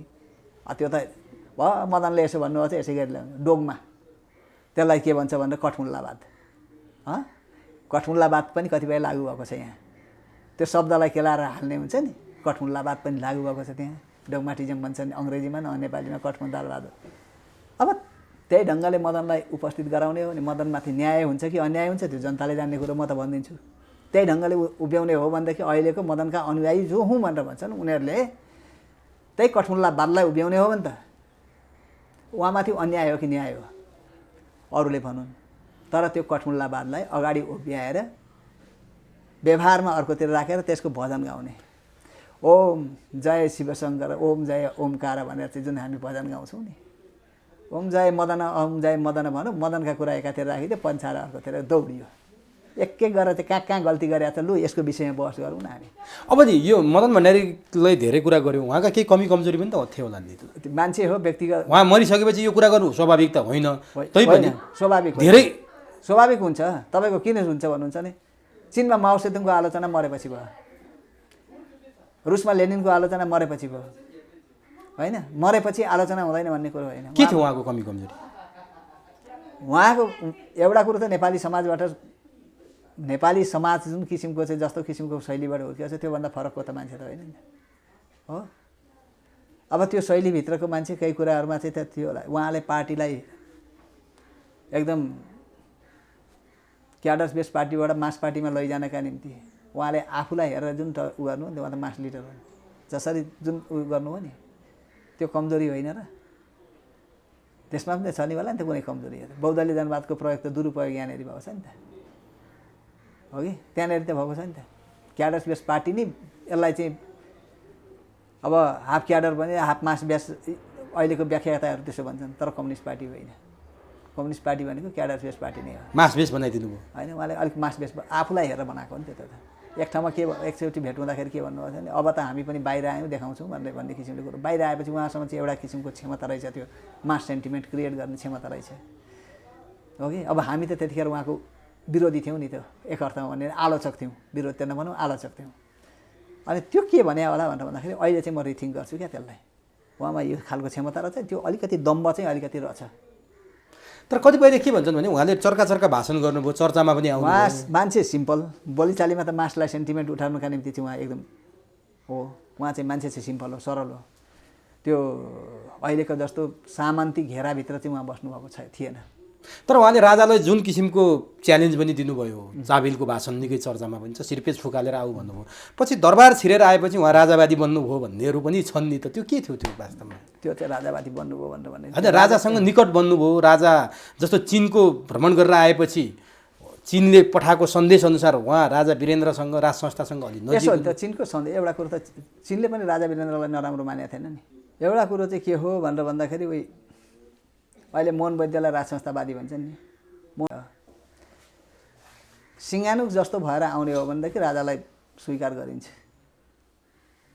सिङ्गानुक त गद्दी त्यागेर श्रीपेद त्यागेर चाहिँ राष्ट्रपति भएको हो नि त एउटा स्टेबल उसमा एउटा लिडरसिप खोजेको लिडर भन्नुको अर्थ के भने मेरो लिडरसिप पनि विश्वसनीय भएन अगाडिदेखि चलिआएको परम्परागत बरु त चाहिँ लिडरसिप हो तर हाम्रो पनि कुरो मान्दैन राष्ट्रपति भइदिए भन्न खोजे होइन भन्न खोजे त यो होला जस्तो लाग्छ त्यही भन्ने कुरो आयो होइन भन्न त यो खोजे होला उहाँको दोस्रो नेताले त्यही भन्नुभयो जेसुकै होस् भन्न खोजे चाहिँ यो होला सिङ्गानुको उदाहरण दिइसकेपछि त भन्न खोजे यो होला यदि हो भनेदेखि त तँलाई नेता मान्न चाहिँ हामीलाई के आपत्ति भन्न खोजे होला तिमीलाई नेता मान्न हामीलाई के आपत्ति भन्न खोजे होला होइन मलाई लाग्छ अब स्टेबिलिटीको कुरा पनि आएको छ विदेशीहरूको चलखेलको प्रेसरको कुराहरू दबावका कुराहरू मान्छे मारिएका मदन मारिए राजा स्वयं मारिएको अवस्था छ यो अवस्था हो भने बुझौँ न भन्ने किसिमको चाहिँ अब त्यसको जवाब त ज्ञानेन्द्रले दिनु पर्थ्यो तर अस्तिको ज्ञानेन्द्रको सन्देश अलिक पूरक भएन होइन त्यो पूरक चाहिँ आएन त्यसको अर्थमा तर सारमा ठिक थियो त्यो सारमा होइन त्यो भन्यो नि त त्यो लाइनमा चाहिँ आएको होइन भने त्यसको जवाफ आएको होइन त्यो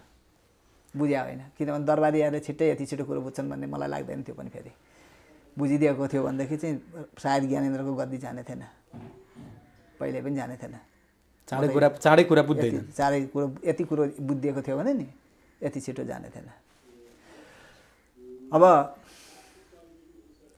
यो चाहिँ यसै गरेर चाहिँ भन्ने एउटा कुरो थियो गएर भेटघाट हुँदाखेरि पछि एउटा विज्ञप्ति जारी गरेको थियो पार्टी कार्यालयमा टाँसिया थियो भित्तामा त्यो एउटा पिल्लरमा मदन र वीरेन्द्रको भेट भइसकेपछि यस्ता कुराहरूले कतिपय असमाजदारीहरूलाई चाहिँ हटाउन यसले चाहिँ सहयोग गरेको छ भनेर चाहिँ भनेको थियो अब त्यही आधारमा राजावाद भन्ने कुरो त राजनीतिशास्त्रले चाहिँ मान्दैन होइन राजाको समर्थक भन्नेको चाहिँ मान्छ समर्थक हुन् होइन समर्थक भन्ने कुरालाई चाहिँ भन्छ शब्द त्यो शब्द चाहिँ हुन्छ है राजावादी भनेर यहाँ प्रयोग गर्छ नि वाद इजम जन्मिनुपर्छ वाद भन्नलाई पहिला वाद नभइकन वादी हुँदैन मोनार्किजम इजम चाहिँ आउनु पर्यो नि त पहिला त्यहाँ त्यो हुँदाखेरि अर्को कुरो हो अब राजतन्त्र भएको मुलुकमा जाने बाटो एउटा कुरो छ जाने बाटो उसमा चाहिँ अहिले नै गणतन्त्रमा पुग्न सकिँदैन भन्ने आशयबाट व्यक्त हुँदाखेरि नै त्यसलाई चाहिँ राजावादी भनेर चाहिँ भनिहाल्न मिल्थ्यो कि मिल्दैन त्यो एउटा कुरो किनभने त्यो तर काहीँ न काहीँ मदन भण्डारी र वीरेन्द्र सन्निकट चाहिँ हुन् कि भन्ने तपाईँले अघि कन्डोलेन्सको पनि कुरा गर्नुभयो तपाईँको त्यो खिउ साम्पाङ र नरोत्तम सिंहानुक पनि कोही समयमा सन्निकट भयो नि त अमेरिकासँग लड्नका लागि त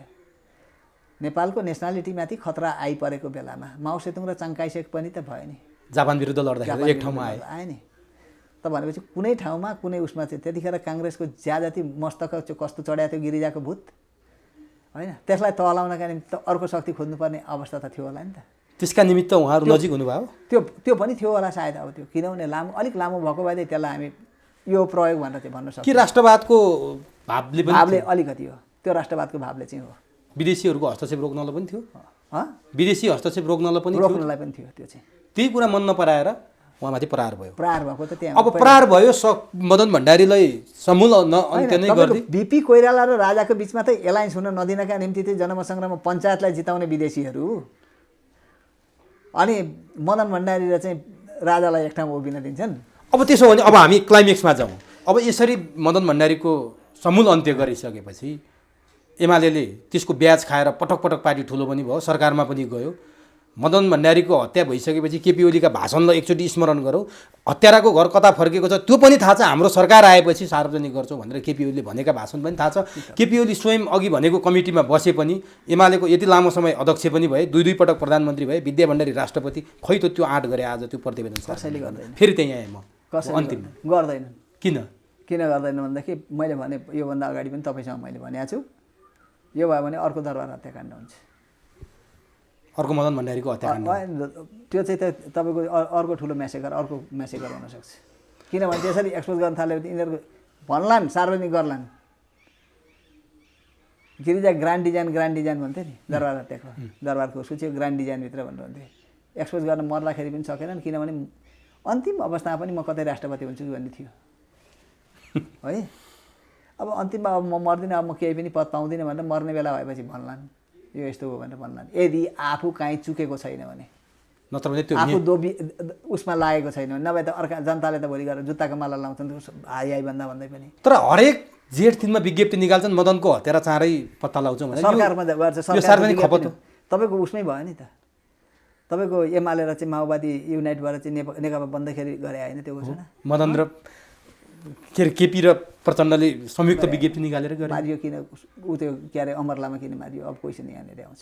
कसले भन्ने यो विज्ञप्तिले काम गर्छ कि गर्दैन त्यो अमर लामाको मृत्युमा कसैले क्वेसन गर्छ। त्यसो भए जगन्नाथ खतिवडाले उठाएको प्रश्न त सही रहेछ नि त। प्रश्न त अब हामी कन्क्लुजनमा त्यहाँ जाउँ। अब प्रश्न चाहिँ त सही हो, प्रश्न त यो त खोजी गर्ने त, किनभने तपाईँ हामी जस्तो रिसर्चरहरूलाई अनुसन्धानकर्ताहरूलाई पनि यो चाहिँ जानकारी बाहिदिएदेखि भोलि लेख्न पाइन्थ्यो भन्ने छ।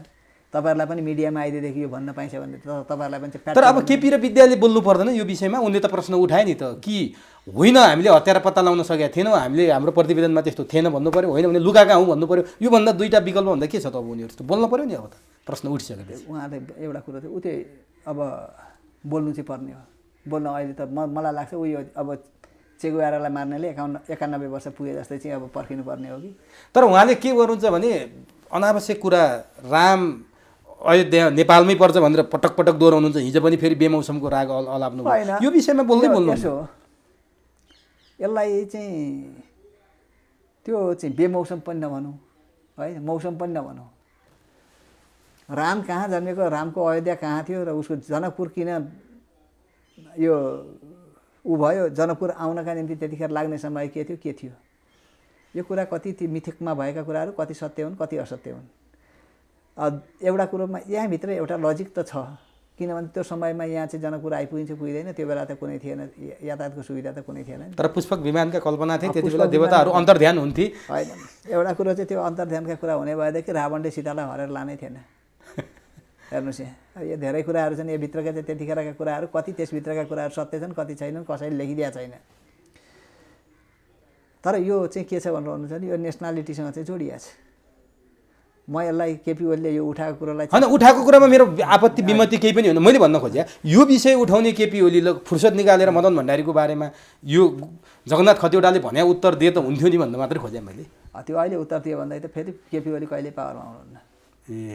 भनेपछि अब मदन भण्डारीको हत्यारा भनेको पाण्डरा बक्सभित्र छ, त्यो कहिले खुल्छ? त्यो डराएरै त्यतिखेर पनि प्रतिवेदन नदिए हो, डराएर ज्यानको मायाले नदिएको हो कि। अहिले पनि त्यो दिइसके पछाडि त्यो आउँदैन। उहाँ एउटा कुरो बुझ्नु, अब एउटा कुरो चाहिँ बुझौँ, यो उहाँ एमसिसी पनि भन्नुहुन्छ अनि सरकारबाट बाहिर निस्किएपछि यो एमसिसी चाहिँ अब सरकारको कुरो सरकारले ल्याउनु पर्यो नि त, अगाडि पनि भन्नुहुन्छ हो कि। उहाँको बयान गर्न 1000 जिब्रा भएको शेषनागले पनि नसक्ने। अब त्यो यस्ता कुराहरू चाहिँ छन्, यो कुराहरूको एनालाइसिस अर्को फरक ढङ्गले हो कि चाहिँ त्यो उहाँले भित्रै दबाएर राखेको त्यो बाहिर एक्सपोज नगरेको कहीँ हुनुपर्छ। अब तपाईँका केही मान्छेहरू चुबल्झिए, केही मान्छेहरूलाई चाहिँ आरोप पनि लाग्यो। तपाईँ यस्ता घटनाहरू त नि तपाईँको एकछिनका निम्ति भनौँ कृष्णबहादुर महरा चाहिँ फसे कुन ठाउँमा होइन, उहाँलाई फसे भन्दा नि उहाँलाई फसाइयो। कुनै एउटा सानो त्रुटि काहीँ थियो, त्यो त्रुटिलाई युज गरेर फसाइयो। फसायो केले? एमसिसीले हो, अरूले होइन है। उहाँलाई फसाएको त एमसिसीले हो नि। उहाँलाई त्यतिखेर सिद्ध्यायो, केले सिद्ध्यायो? एमसिसीले सिद्ध्यायो। इभन प्रचण्ड पनि बोल्नु भएन त्यतिखेर त हो महराको भरमा त बोल्नु पर्थ्यो नि त उहाँले। सक्नु भएन नि त। यो त्यसैले के राजनीति गर्न छोड्नुपर्छ यहाँ। यस्तो अहिले यस्तो छ कि त तपाईँको घर घरमा छ यो। टेबलमा खाना खाने टेबलमै सँगै बसेर खाँदैछ मान्छे, थाहा छैन भन्ने अवस्थामा गइसक्यो मान्छे। त्यो त भने त यस्ता थम्सन त अघि मैले भने इन्भिजिबल ह्यान्ड लेख्ने थम्सन त कति छन् हरेक त शङ्काको दृष्टिकोणले हेर्नुपर्ने भयो सबैका ठाउँबाट। भनेपछि अब यो मदन भण्डारीको हत्यारा कि 91 वर्षमा कसैले खोल्ला होइन भने त्यो थाहा हुने हालत छ। अहिले आजको हाम्रो कुराकानीको कन्क्लुजन अहिले कसैले भन्छु भनेर, कसैले यो लुकाए भनेर भन्नु, यतिखेर आएर लुकाए भन्नु भन्ने त्यो चाहिँ कसैले भन्छु म यो बताउँछु भन्नु भने बेकार छ हो कि। अब निकालिदिए त कसैले निकालिदियो हुन्थ्यो भने हामी पनि भन्छौँ, तर यो सम्भव छैन, सजिलो छैन। हस्, समय दिनुभयो। मैले अरू 2टा विषय एमसिसी र राज संस्थाको बारेमा पनि अघि निवेदन गरेको थिएँ, तर सम्भव भएन। अर्को कुनै विषयमा हामी फेरि त्यो विषयमा संवाद गर्नेछौँ। समयका लागि तपाईँलाई हार्दिक धन्यवाद।